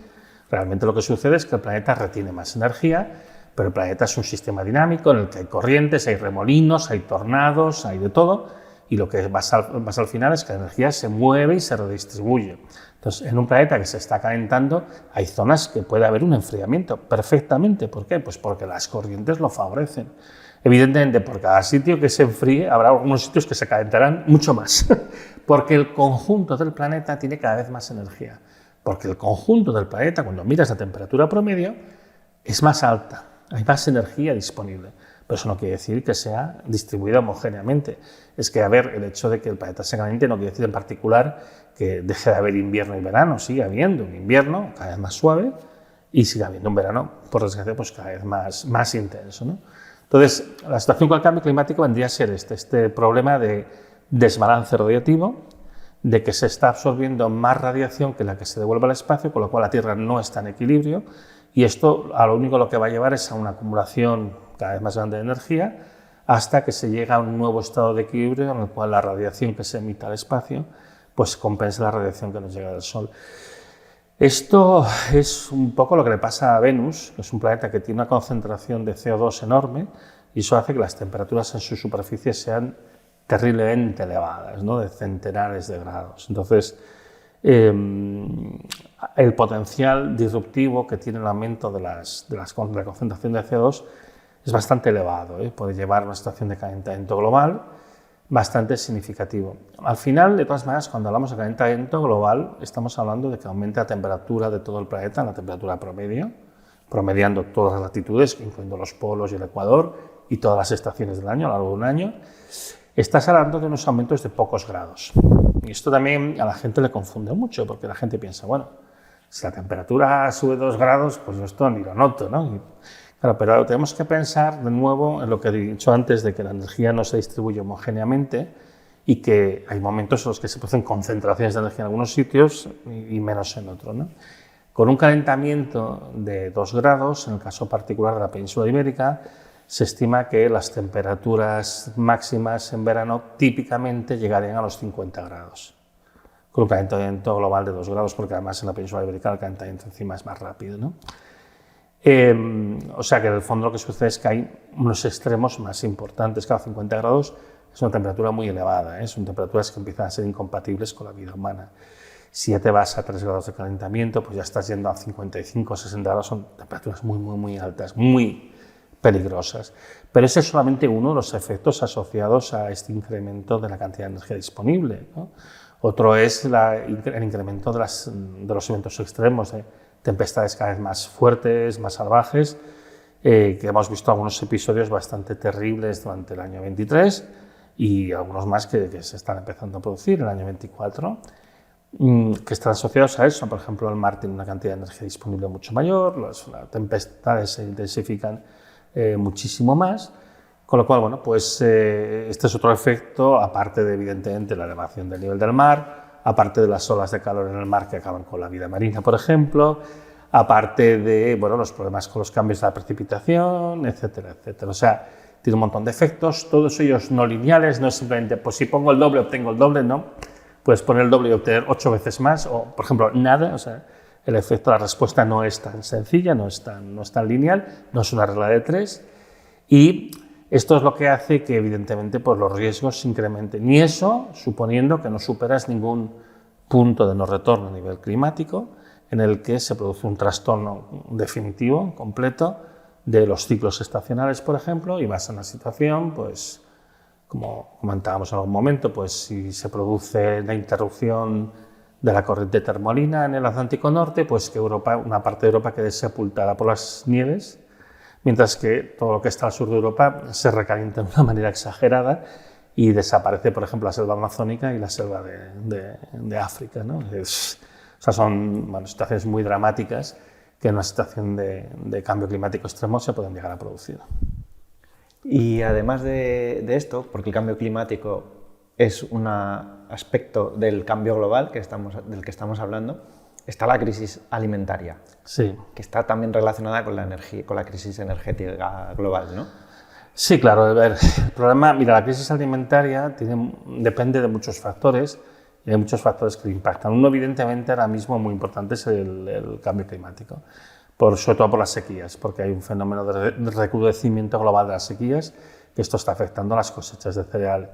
Existe además un impacto adicional asociado a la crisis energética, y particularmente pues, los precios elevados del gas han llevado a que, por ejemplo, en este momento en Europa, el 75% de las plantas de producción de nitrato de amonio, que es un fertilizante que se sintetiza a partir del gas natural, pues como el gas natural va caro y los costes son cada vez más caros, pues el 75% de las plantas de producción de nitrato de amonio están cerradas, con lo cual hay escasez de este fertilizante y esto pues, repercute también en las cosechas, porque a veces también la manera de compensar el efecto de la sequía es poner más fertilizante, sobre todo nitrogenado, pero claro, no lo tienes porque es caro, ¿no? Y luego, bueno, pues evidentemente hay una repercusión de la escasez de agua dulce en general, que también está conectada con el cambio climático, pero también con los malos usos de este recurso, y en España pues tenemos muchos ejemplos de un país semiárido que se está utilizando el agua como si fuese una cosa muy abundante, cuando no lo es, por las características del país, y eso pues hace que sea también más difícil la producción de alimentos y más cara y demás. A esto le añades el proceso de desertificación que avanza y de erosión de los suelos, el proceso de contaminación que tenemos en muchos suelos, en muchos acuíferos, etcétera, etcétera, y luego al final acabas creando un problema, lógicamente, social, porque lo que sucede es que si hay una escasez de alimentos, pues no se van a distribuir de una manera justa y homogénea, sino que obviamente aquellos países más potentes económicamente pagarán por esos alimentos y en otros pues simplemente no habrá, ¿no? Y entonces vimos situaciones como la que estamos viendo actualmente con el cacao, que el precio se ha disparado. Ahora mismo una tonelada de cacao vale más que una tonelada de cobre, que el cobre ya estaba caro, pues el cacao se ha vuelto más caro por una combinación de estos factores, pues malas cosechas por la sequía y por los problemas climáticos, también problemas de desposesión de los granjeros tradicionales de sus tierras, pues políticas gubernamentales muchas veces impulsadas por acuerdos con corporaciones internacionales que respetan poco en general los derechos humanos, evidentemente pues la escasez de fertilizantes, el encarecimiento del transporte, todo junto pues crea una tormenta perfecta que se manifiestan cosas que no son tan importantes quizá como el cacao, o en otras que a lo mejor lo son un poco más, como es el aceite de oliva o los cereales, ¿no? Entonces, por desgracia, esto es un resultado multifactorial de todas estas crisis combinadas y, por desgracia, el problema de los alimentos me temo que ha venido para quedarse durante mucho rato si no empezamos a hacer, pues eso que decíamos antes, la planificación, entender los problemas e intentar anticiparlos de una manera pues, lo más planificada y justa posible. ¿Sabes qué es una de las cosas que más me ha sorprendido en tus libros? Por la argumentación de por qué el ahorro energético no es una alternativa. El efecto Jevons que explicas y la relación entre energía y PIB, que la hemos pasado un poco por encima. Sí, el problema que tú tienes es que si tu sistema económico está orientado al crecimiento, como es el caso nuestro, porque al final el problema de fondo siempre es esto, o sea, muchas veces intentamos pasar un poco de puntillas sobre el problema, pero la cuestión de fondo es nuestro sistema económico está orientado al crecimiento, y esto lo sabemos, el PIB siempre tiene que crecer y demás. Entonces, en un sistema económico que esté orientado al crecimiento, mientras no cambies eso, el ahorro y la eficiencia energética no consiguen disminuir el consumo de energía, porque básicamente la energía que tú no consumes la consumirá otro y producirá un valor económico, porque como la energía es la capacidad de hacer trabajo, y haciendo trabajo tú puedes producir bienes y servicios, que eso es lo que al final te da un rendimiento económico, te da un beneficio e incrementa el PIB, bueno, pues si tú no lo usas, lo usará otro. Claro, si el sistema está orientado al crecimiento, lo que tú dejes disponible, otro lo aprovechará para ganar dinero con ello. Como es normal, como es lógico, no tiene nada de espectacular. Y por eso mismo pues, se produce este fenómeno que ya describió Lord Jevons, que es lo que se llama la paradoja de Jevons. Y es que delante de mejoras en la eficiencia energética de diversas máquinas y demás, él habla del carbón en su momento, pues en vez de disminuirse el consumo de carbón se incrementaba. Simplemente porque empiezas a utilizarlo para cosas que antes no lo utilizabas, porque la energía sigue estando disponible ahí. Entonces, en tanto que tú no tengas una limitación de acceso a la energía, pues todo lo que ahorres tú pues ya lo aprovechará otro, o incluso tú mismo para hacer otras cosas que antes no hacías, ¿no? En la conexión del PIB con el consumo de energía es algo que es muy conocido, es algo que es muy estudiado.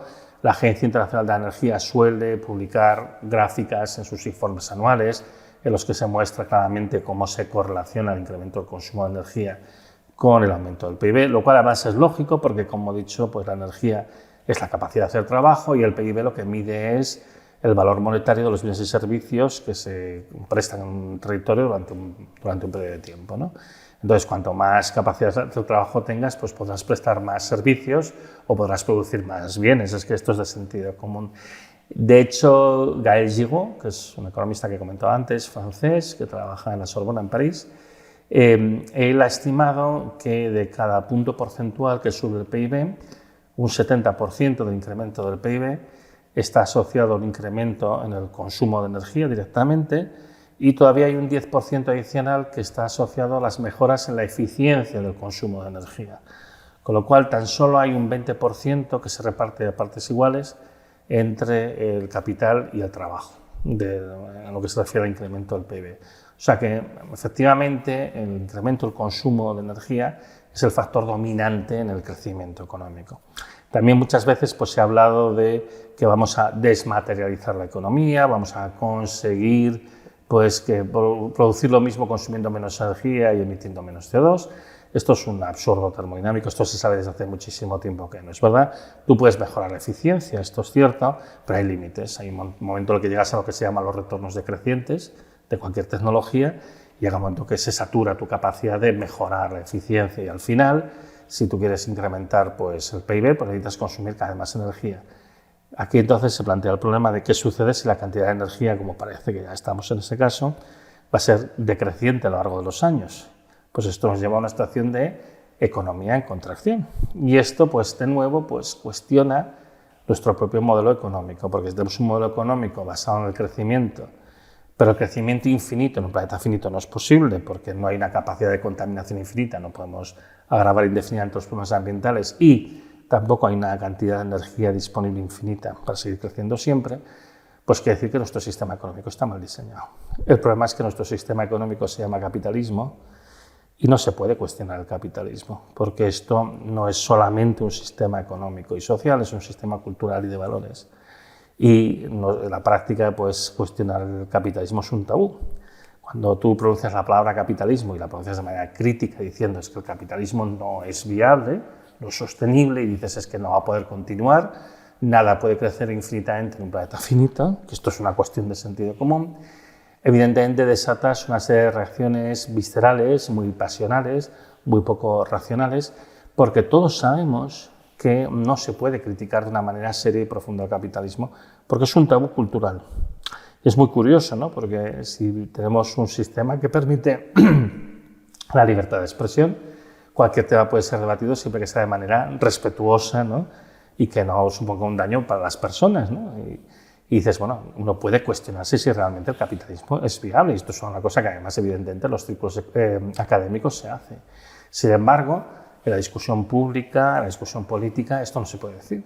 Por el momento que tú lo dices es que eres un idealista, eres un anarquista, eres un loco, no sabes de lo que estás hablando, esto no es posible.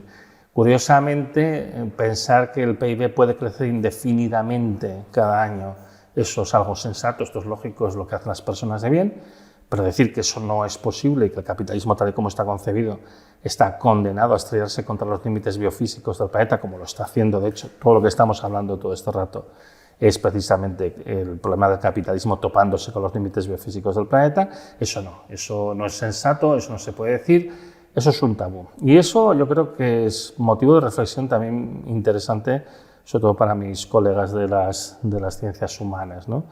Antropólogos, sociólogos y demás, ¿no? Que decir, ¿por qué existe este tabú cultural, ¿no? De qué manera, pues eso, como digo, el capitalismo no solamente es un sistema socioeconómico, es un sistema cultural y de valores, y justamente cuando tenemos que hacer un cambio de los valores, un cambio cultural para adaptarnos a los retos de la sostenibilidad del siglo XXI.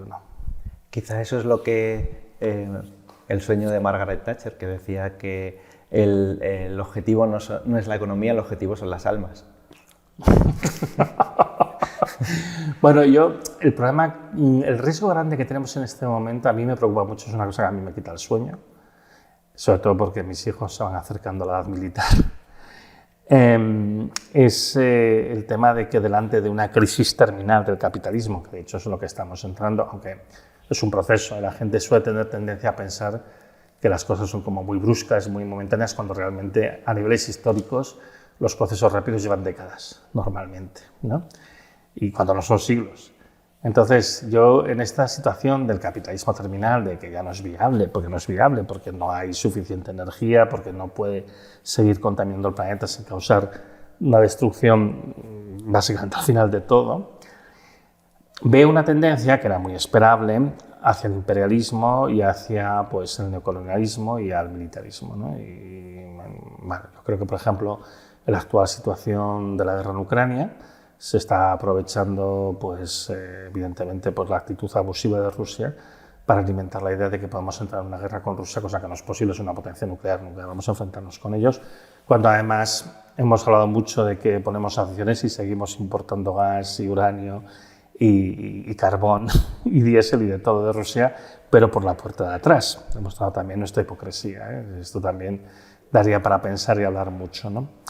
Yo creo que los llamamientos actuales hacia el rearme, también decir que, como ha dicho por ejemplo el canciller alemán, que la manera de reindustrializar Europa tiene que ser a través de la industria militar, o el otro día el presidente del gobierno español reuniéndose con las industrias de defensa, que decía que generan conocimiento y valor añadido e investigación, Bueno, esto pretende fomentar este rearmamento militar de Europa de cara no a luchar contra Rusia, que es un absurdo, pero yo creo que sí para intentar hacerse con los últimos recursos en África sobre todo. Esto a mí me parece peligrosísimo, o sea, que acabemos yendo hacia nuevas guerras coloniales simplemente para intentar mantener un nivel de vida, un modelo de vida que es insostenible, que va a acabar colapsando pase lo que pase, que va a tener que cambiar radicalmente pase lo que pase, me parece un error, porque además yo no creo que haya bueno, aparte que es una inmoralidad absoluta, yo no creo que haya ninguna esperanza de poder hacer nada realmente, porque los recursos de estos países pues, también están disminuyendo, ¿no? Por desgracia, es un discurso que veo aparecer cada vez con más frecuencia, ¿no? Y como comentas tú esto de las armas, bueno, pues este es el problema, es decir, si al final pensamos que la manera de mantener este sistema insostenible, cuando todo te dice que no se puede mantener y que está fallando y que tienes muchos problemas, es, bueno, pues lo voy a imponer por la fuerza de las armas. Yeah. Pero por desgracia yo creo que vamos en esa dirección, sí. Eso es algo que te quería preguntar, pero no sé si he dicho armas, pero quería decir almas. El objetivo son las almas, hablando del pues tabú. Tienes armas. Sí, no, perdón. Pero bueno, ya he venido bien para aquí. Hablando del tabú del capitalismo, que por otro lado tú también no es que tengas nada en contra del capitalismo, porque también hablas del comunismo y no es no está claro. Son argumentos científicos que tú estás dando. Son argumentos lógicos, no ideológicos. Además hay una cosa que hay que entender. Yo el capitalismo entiendo que es una evolución de sistemas económicos anteriores. O sea, es una fase que es lógico haber pasado por ella. Entonces, evidentemente se puede hacer una discusión moral, y yo creo que es legítima, de qué cosas ha traído de malas, igual que de qué cosas ha traído de buenas. Y bueno, habrá gente que pueda tener sus preferencias ideológicas y bueno, eso es respetable completamente. Pero desde mi punto de vista, desde un punto de vista meramente lógico, yo digo, bueno, es un sistema que evolucionó de otros anteriores, de la fisiocracia, el mercantilismo y demás, hasta llegar, bueno, pues a esto, y que tiene que seguir evolucionando, tiene que evolucionar hacia algo que puede tener características semejantes al capitalismo actual, pero que en algunas tendrá que cambiar, y particularmente la cuestión del crecimiento. No se puede mantener el crecimiento infinito en un planeta finito, esto es una cuestión que es de sentido común. Entonces lo lógico es decir, bueno, pues dejemos que evolucione hacia otra cosa, algo que sea postcapitalista y que se adapte a estos límites. Y sí, en cuanto al comunismo, porque además muchas veces cuando haces la crítica al capitalismo, te dices, ¿tú defiendes el comunismo? No, digo, bueno, el comunismo, tal y como lo hemos visto en este planeta, otra cosa es que lo defines de otra manera, ¿no? Pero lo que hemos visto en la práctica pues, es un sistema que se parece mucho al capitalismo, solo que el propietario es el Estado. Y son sistemas que están orientados igualmente al productivismo, son sistemas crecentistas y que chocan exactamente contra los mismos límites, igual que le pasó a la Unión Soviética o le pasa a China, que formalmente sigue siendo un país comunista, ¿no? Entonces, yo no creo que el comunismo, por lo menos tal como se ha entendido, sea la solución a nada, porque tiene exactamente el mismo problema que el capitalismo, que es la obsesión por el crecimiento. Es la obsesión por el crecimiento que nos mata. De sistemas postcapitalistas, o si quieres postcrecentistas, ¿no? Como a veces se dice, puede haber muchos, no todos igualmente deseables. Es decir, una manera de ir a un sistema postcrecentista, que de cierta manera algunas políticas que se toman hoy en día nos orientan en esa dirección, sería un sistema, por ejemplo, ecofascista, en el que hay una élite que tiene el acceso a todo y la mayor parte de la gente pues, está desposeída. Que es lo que tú has ficcionado un poco en un futuro. Efectivamente, ese sería el tipo de sistema al que se acaba atendiendo. Entonces, ese es un sistema estable. Es un sistema estable, es un sistema en el que se mantiene la propiedad privada y se mantiene el libre mercado, pero en el fondo pues, hay un sistema autoritario. Y evidentemente la mayor parte de la población pues, queda desposeída de recursos y de acceso a ellos, con lo cual bueno, pues lo que tienes es un sistema que es ecológicamente estable, ¿no? Existen otros sistemas ecológicamente estables igualmente indeseables, como podría ser un neofeudalismo, pues volver un poco, pues es un colapso total y vas a una situación semejante a la que hubo al final del Imperio Romano. Y luego yo creo que puede haber otras alternativas mucho más lógicas y más razonables, en las que se apuesta, bueno, pues por sobre todo un gobierno más local, y básicamente respetando los límites del crecimiento y manteniendo la democracia. Y dentro de estos, la variedad yo creo que puede haber es enorme, puede haber algunos que sean más comunitarios, comunistas en el sentido de que la propiedad de los bienes es común, otros los que haya propiedad privada, unos los que haya un mercado intervenido, otros que haya un mercado libre. Yo creo que todo eso es perfectamente posible en un esquema sin crecimiento, porque el problema al final, lo que hace insostenible nuestro sistema económico actual es el crecentismo, el tema de querer crecer siempre. El resto de características que tiene Ha habido otros sistemas que lo han tenido antes a lo largo de la historia sin tener este problema de insostenibilidad, y yo veo perfectamente posible que después de pues nos están teniendo, pues eso en particular, que suele ser la obsesión de la gente, la propiedad privada y el libre mercado. O sea, son cosas que yo veo perfectamente posibles en un sistema postcrecentista. Yo creo que la construcción de un sistema postcrecentista deseable, que para mí la característica fundamental es la democracia, requiere bastante esfuerzo, porque de hecho la manera más sencilla de hacer este tránsito en el descenso energético es ir a sistemas autoritarios. Esto es lo más sencillo, o no hacer nada y dejar que todo se hunda, ¿no? Dejar que todo colapse y se acaba convirtiendo, pues eso, en esquemas neofeudales, o si tienes suerte, en ciudades-estado al estilo de lo que fue Florencia y Venecia, y que las cosas vayan más o menos bien, aunque sean sistemas más o menos autoritarios, ¿no? No lo sé, o sea, yo creo que precisamente aquí hay un trabajo enorme a hacer que no creo que le corresponda a un físico como yo. Yo creo que esto es más del ámbito de las ciencias sociales. Hay gente que está trabajando, evidentemente, en estos temas, que yo creo que son muy interesantes y donde yo creo que está faltando también un debate razonable, un debate en profundidad, ¿no?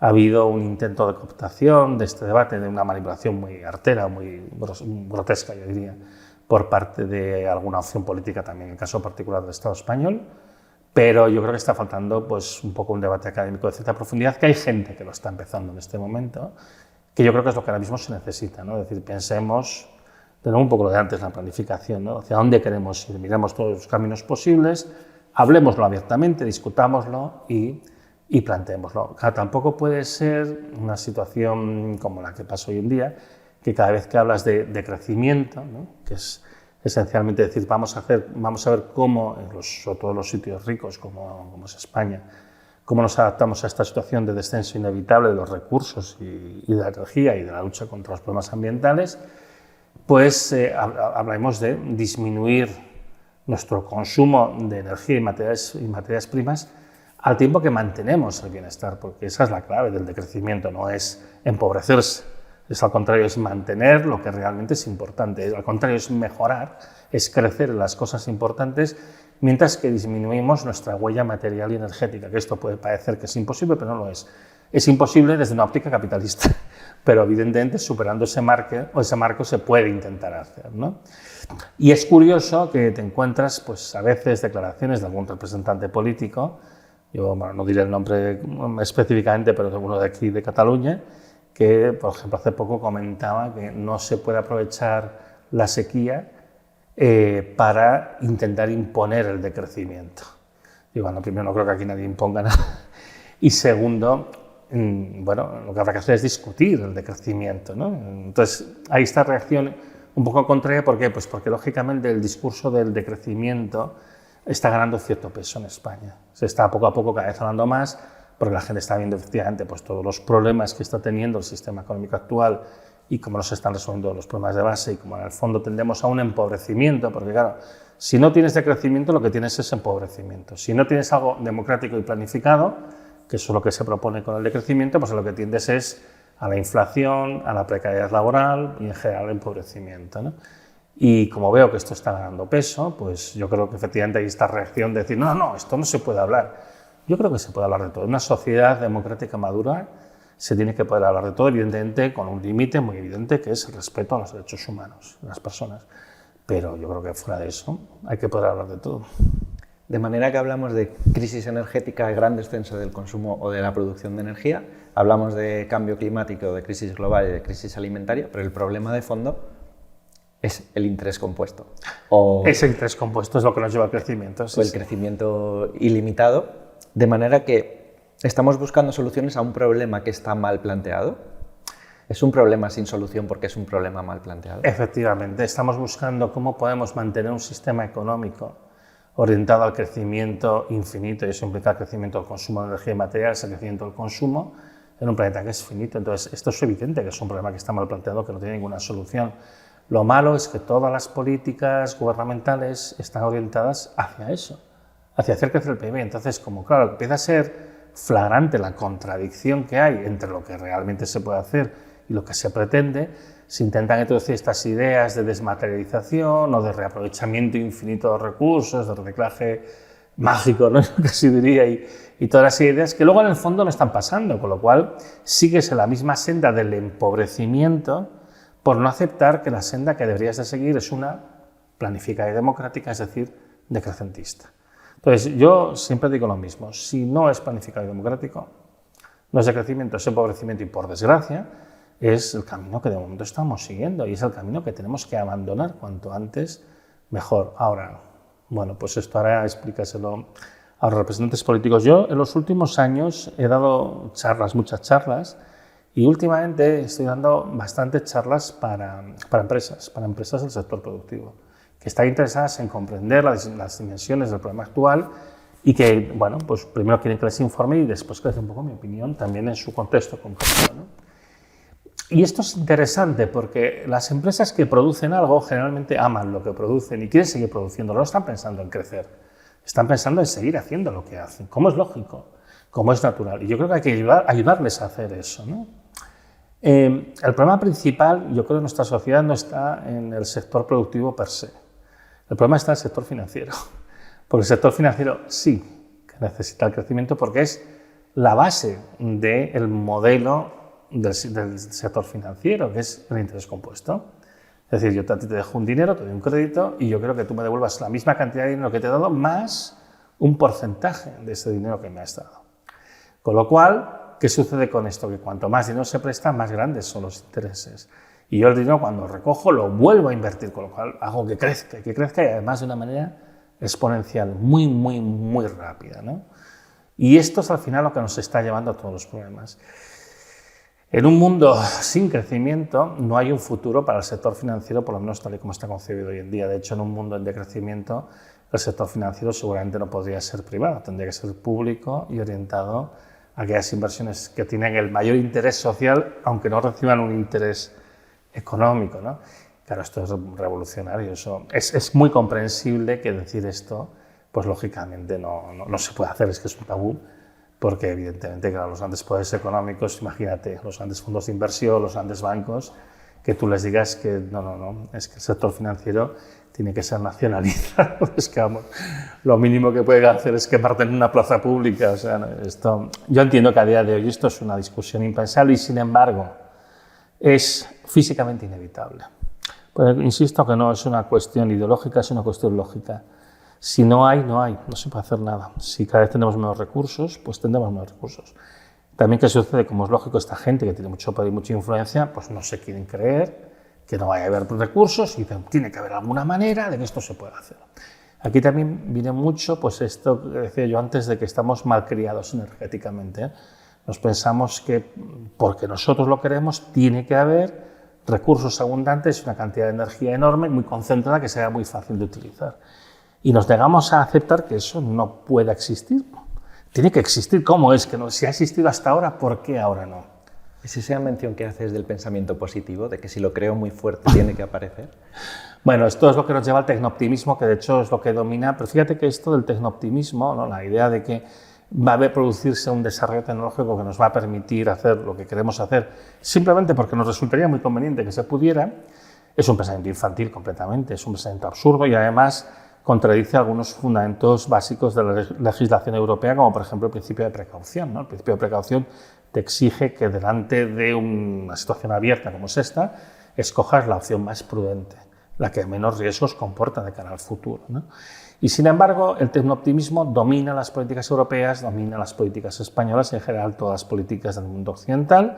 Se está dando por hecho que se van a producir una serie de revoluciones tecnológicas simplemente porque resultaría muy conveniente. Una variante del tecnooptimismo es una que se predica mucho, pues justo en el mundo financiero, por su propia necesidad existencial, y es que si se invierte lo suficiente se va a conseguir un desarrollo tecnológico. Yo, que precisamente vengo del ámbito de las ciencias naturales, del ámbito técnico, y trabajo mucho con ingenieros, yo sé que hay veces que hay cosas que son imposibles, que no se pueden hacer. Pero es que incluso hay leyes de la física, que esto muchas veces los economistas ignoran, que nos hablan de imposibilidades, de cosas que ni se saben hacer ahora, ni se van a poder hacer nunca porque contradicen las leyes de la física, ¿no? Por ejemplo, las leyes de la termodinámica. Las leyes de la termodinámica ponen límites a la cantidad de energía que puedes tener, la cantidad de energía que puedes aprovechar en un proceso y al grado de degradación material que implica cualquier proceso que tú hagas. Te ponen los límites. Y dice, mejor que esto no vas a poder hacer nunca. Y entonces, bueno, pues lo curioso es este pensamiento de decir, no, es que tiene que ser posible hacer lo que yo quiero, simplemente por eso, porque a mí me gustaría mucho que se pudiera hacer lo que has dicho antes, ¿no? Que si cierro fuerte los ojos y me pongo los dedos en los oídos y lo pienso fuertemente, se va a producir. Pues no, pero es que además este tipo de pensamiento, esta tecnofe, porque ya no es tecnooptimismo, ya eso es tecnofe directamente, pues es muy peligrosa, porque como al final no se produzca el milagro que esperamos, pues quiere decir que vamos a tener un problema muy serio. Yo recuerdo en el año 14, yo tuve una comparecencia delante de la Comisión de Cambio Climático del Parlamento del País Vasco, y el representante del PNV, después de oír la explicación, que yo decía, estamos llegando, es que en aquel momento todavía no habíamos llegado al límite de producción de petróleo, imagínate. Y estamos llegando y tiene todas estas implicaciones y pasa lo mismo con el resto de materias, ¿está? Y el representante del PNV me dice, claro, es que yo lo que encuentro a faltar en tu discurso es que no tienes ningún papel para la tecnología, no tienes ninguna fe en el desarrollo tecnológico. Y yo digo, a ver, yo tengo un conocimiento técnico que a mí no me hace ver ninguna posibilidad. Han pasado 10 años, muchas de las cosas que se dicen ahora se decían entonces siguen sin aparecer, ¿no? De los milagros que se anuncian cada día en los medios de comunicación nunca llegan. Pero lo que sí que pasa es que cada vez tenemos problemas más serios, ¿no? Y yo recuerdo que en aquella ocasión yo le dije al representante de este partido, le dije, mira, yo creo que tenemos que actuar con prudencia primero de todo, ¿no? El principio de precaución. Y bueno, pues si en un momento dado llega una tecnología que nos hace más fácil la vida, pues fantástico, ya la aprovecharemos. Pero a día de hoy tenemos que actuar con lo que conocemos y con lo que tenemos. Y teniendo en cuenta lo que sabemos, tenemos que ser prudentes, porque no podemos hacer una política que se base en que esperamos que se produzca un milagro, porque como no se produzca el milagro, estamos perdidos. Sí. ¿El milagro ahora mismo se llama fusión nuclear? No, nunca ha sido la fusión nuclear y no lo es. Quiero decir, además, gente que trabaja en el sector saben perfectamente que no... La fusión nuclear es un experimento, nunca se va a conseguir lo que se pretende, ¿eh? La fusión nuclear tiene una serie de limitaciones técnicas que son bien conocidas, y para producir un reactor nuclear de fusión que se pueda explotar comercialmente hay que pasar una serie de barreras, algunas de las cuales a lo mejor son infranqueables, es que a lo mejor lo son. Entonces, de momento lo que es un proyecto, un desarrollo científico-tecnológico, un experimento muy interesante de física de plasmas, por supuesto que lo es, pero vamos, de aquí a pensar que va a producir lo que queremos en el momento que queremos, pues medio abismo, entre otras cosas, porque además pensemos que el proyecto ITER, que es el proyecto serio que hay para intentar hacer esto, pues tiene unos plazos de ejecución que se va a varias décadas, y es que el problema lo tenemos hoy en día. Además, no olvidemos que en el caso del ITER existe el problema añadido de que es un consorcio internacional en el que participan Rusia y China, con lo cual las relaciones ahora mismo no son fantásticas, que digamos, con lo cual eso también implica pues, más problemas para el desarrollo de este proyecto, ¿no? Yo creo que es importante, pues, de nuevo lo que digo, el diseño de las políticas públicas, uno tiene que trabajar con lo que realmente tiene en mano, y si en un momento se produce una disrupción tecnológica, muy poco probable, si es mi opinión, pero bueno, si se produce, pues fantástico, ya lo aprovecharemos. Pero no podemos diseñar las políticas públicas sobre la premisa de que va a pasar algo muy bueno porque nos vendría muy bien. Antonio, ¿es fácil caer en la desesperanza? Hay uno de los problemas, un debate recurrente además, cuando se habla de toda la cuestión de la crisis energética y la crisis ambiental, de que no se puede, la manera de comunicarla es muy importante porque tú, según como la comuniques, puedes causar nihilismo, puedes causar abandono, la gente pues, puede perder toda la esperanza y básicamente puedes no hacer nada, decir, bueno, pues ya está todo perdido, ¿para qué voy a luchar?, ¿no? Entonces, este es un debate que yo creo que en sí mismo es legítimo, de nuevo también ha sido utilizado de manera artera por algunos representantes políticos, ¿no? Porque esto, como dice Yayo Herrero, digamos, la desesperación viene pues, cuando no sabes hacia dónde ir, ¿no? Cuando tienes una crisis por delante y no sabes hacia dónde escapar, entonces ahí sí que puedes tener desesperación, pero si tú sabes hacia dónde huir, entonces al contrario, lo que puede ser es un movilizador, el miedo puede ser movilizador, si tú sabes hacia dónde tienes que ir, ¿no? Si tú estás en un avión que ya está aterrizado y que se ha incendiado, tú puedes caer en la desesperación si no sabes dónde está la salida de emergencia, pero si la sabes que vas a hacer, vas a ir a la salida de emergencia. El miedo te lleva a salvarte. Entonces, creo que es importante, primero de todo, pues tener en cuenta esto, tener en cuenta de que el miedo desmoviliza si no hay un plan de acción, si no hay una idea de por dónde tirar. Esta es la primera cuestión. La segunda cuestión es, yo creo que con demasiada frecuencia se trata a la población como de una manera infantil, se la infantiliza. Y eso en el fondo es una manera de desposeerla de su característica de ciudadano, de sus derechos como ciudadano y de sus obligaciones como ciudadano. Entonces, particularmente yo, que soy un servidor público, considero que yo tengo que comunicar las cosas de la manera más objetiva posible, sin caer en el alarmismo y en el tremendismo, pero al mismo tiempo sin adulterar una realidad. Hay esta serie de problemas, estos son los problemas. Tú imagínate que tú fueras al médico y el médico no te dice que tienes un cáncer porque él cree que tú no estás psicológicamente preparado para ello. Bueno, esto, a ver, se puede intentar hacer una evaluación psicológica para ver si estás preparado o no estás preparado, pero como norma general el médico te dirá, mira, tienes esta condición médica grave y esto es el plan de actuación que nosotros proponemos para abordarlo, ¿no? Entonces, creo que también es importante no considerar que ya somos un paciente terminal, que no hay nada que hacer, porque además no lo creo, yo no lo creo, ¿eh? Yo creo que siempre estamos a tiempo de revertir una buena parte de los problemas que tenemos. Y aquí en el fondo hemos hablado de dos problemas, uno es el ambiental y el otro es el problema de los recursos. Desde el problema de los recursos yo tengo una gran confianza, porque yo sé que nosotros podemos mantener un nivel de vida muy semejante al actual, que además se podría generalizar para todos los habitantes del planeta, consumiendo la 10ª parte de la energía de los materiales que estamos consumiendo hoy en día. Con cambios importantes en el estilo de vida, sin duda, pero lo que realmente define la calidad de vida puede ser igual a la actual que tenemos aquí en España o mejor, ¿vale? El problema es que evidentemente implica un cambio del modelo socioeconómico y demás, es decir, lo que no hay es una manera de preservar el capitalismo tal cual, eso sí que no existe. Pero si estamos hablando de lo que necesitamos los seres humanos, yo veo que podemos hacerlo. Claro, yo nací en el año 1970, yo viví en una España muy diferente a la actual, en la que evidentemente teníamos muchísimas menos cosas que ahora. Yo no recuerdo haber sido infeliz, sinceramente. No sé, de hecho, yo bajaba a jugar a la plaza con la peonza o con las canicas con los chavales y mi madre me decía que volviera para merendar y ya está. No sé, yo no creo que las cosas que definen la calidad de vida sean tan materiales como muchas veces se quiere hacer creer, pero es que además podemos mantener mucho de lo que tenemos a nivel material, todo el progreso que hemos tenido, consumiendo muchísimo menos. La mayor parte de la energía y los materiales se malgasta simplemente porque hay un sentido económico en hacerlo.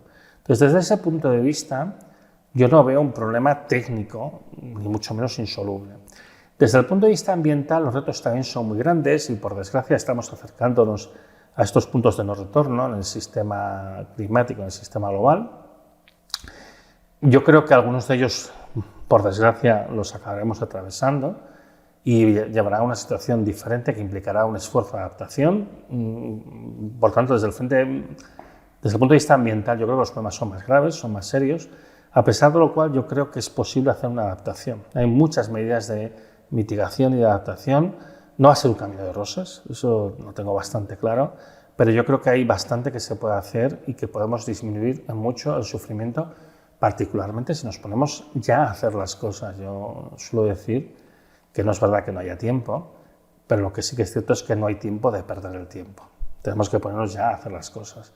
Y yo, insisto, desde el punto de vista ambiental va a ser más duro, pero creo que hay mucho margen para mucha actuación, muchos mecanismos de homeostasis a nivel del sistema planetario que nos van a ayudar, pero se requiere una actuación fuerte y decidida desde ya, ¿no? Con lo cual, al final, el problema real que tenemos es el social y cultural, es decir, necesitamos hacer un cambio en el sistema social y cultural y esta es la barrera y que muchas veces la gente piensa es que no puedo hacer nada, porque ¿qué voy a hacer yo que solo soy uno y no sé qué, ¿no? Y digo, bueno, es que lo primero que hay que hacer es superar todas esas barreras sociales y culturales que yo, por desgracia, no soy la persona más apropiada para discutir eso, no tengo los conocimientos, ¿no? Pero sí que veo algunas cosas, y en particular, por ejemplo, una cosa que la gente me suele decir es ¿qué puedo hacer yo individualmente? Y yo digo, pues tú individualmente puedes hacer muy poquita cosa. Alguna cosa puedes hacer, pero es poco.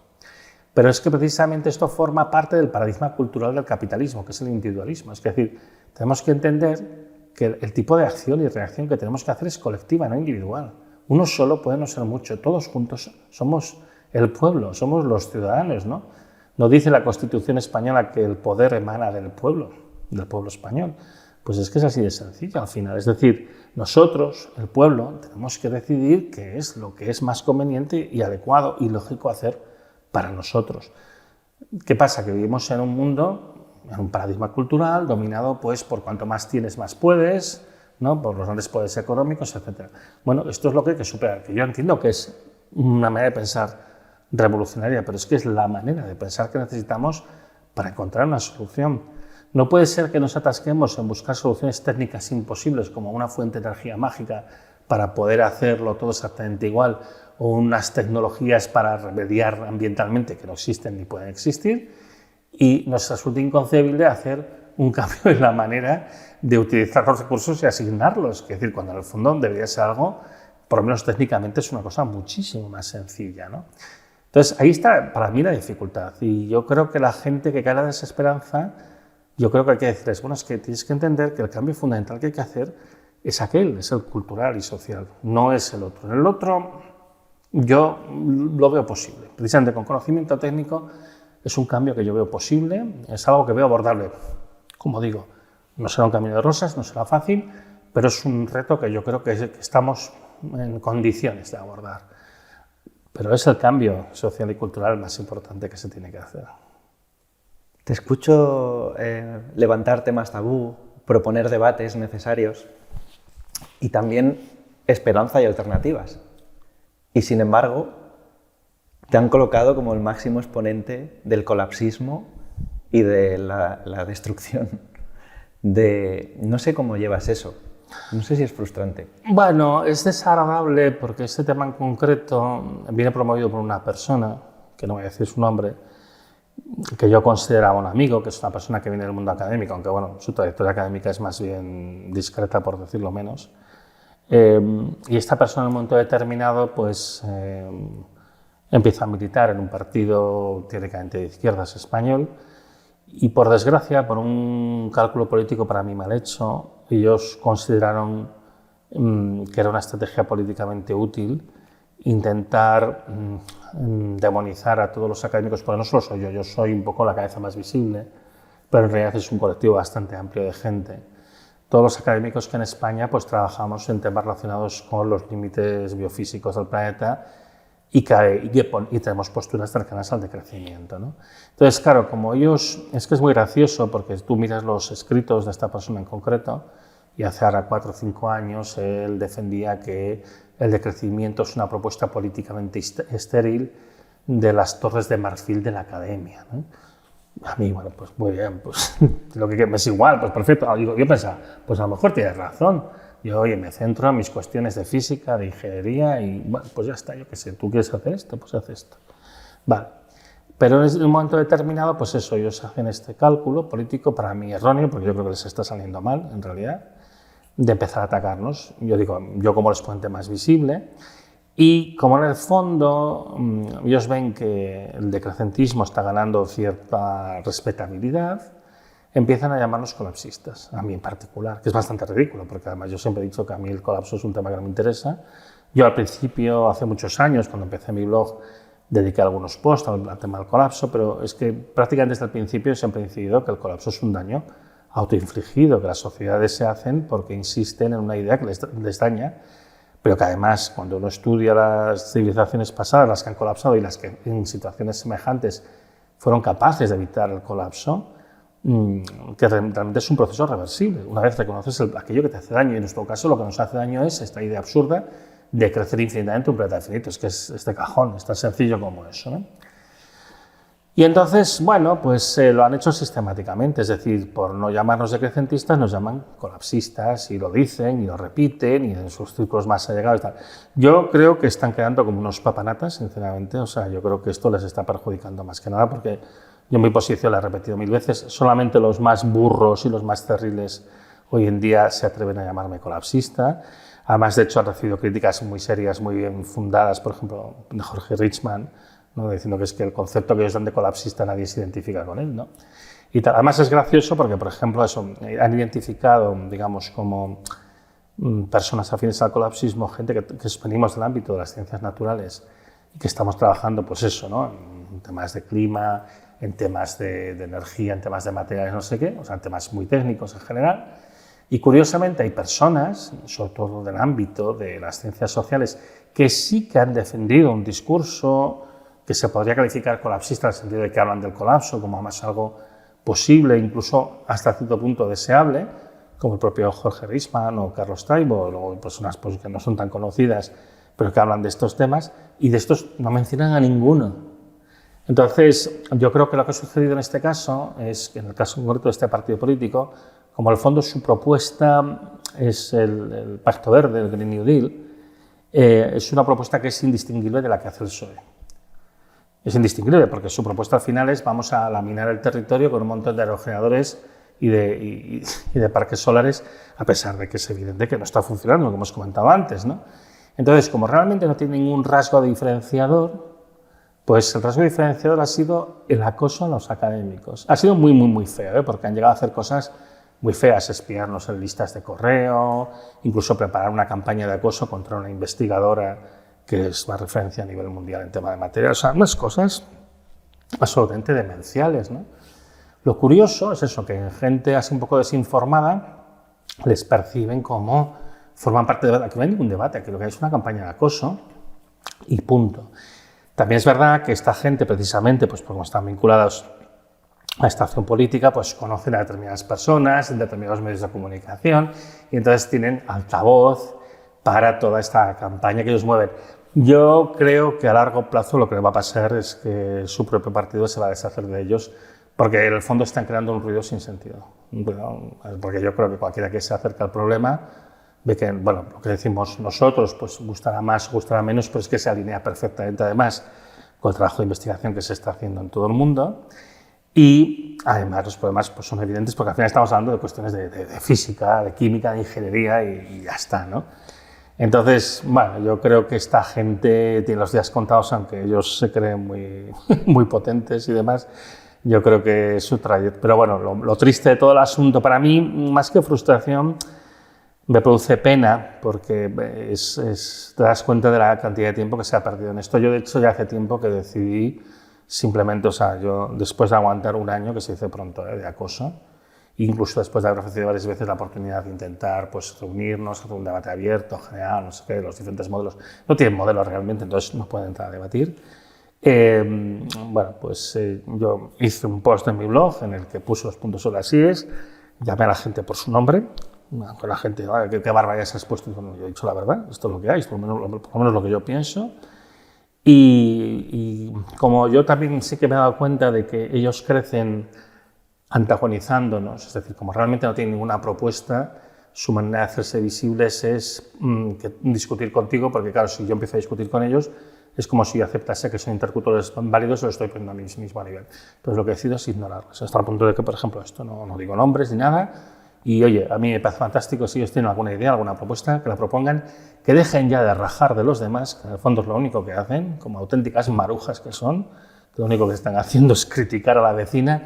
Tenéis propuestas que hacer vuestras propuestas y déjanos a los demás trabajar, que bastante trabajo hay como para encima perderlo en estas cosas. Yo te digo que, bueno, creo que su destino yo creo que está bastante claro. Todos estos bien no acabarán, ellos sabrán. Me gustaría ir terminando. Además del interés científico, ¿qué te mueve? Bueno, yo tengo un interés personal, sin duda. Yo siempre lo he dicho, pero el interés personal más lógico de todos, ¿no? Yo tengo 2 hijos, lo suelo decir muchas veces, y a mí me preocupa su futuro. Yo considero que ya a la edad que tengo yo ya estoy amortizado. Entonces, a mí me preocupa mucho más, como más yo creo que le tendría que preocupar a cualquier padre. Estoy convencido que le preocupa a la mayoría de los padres.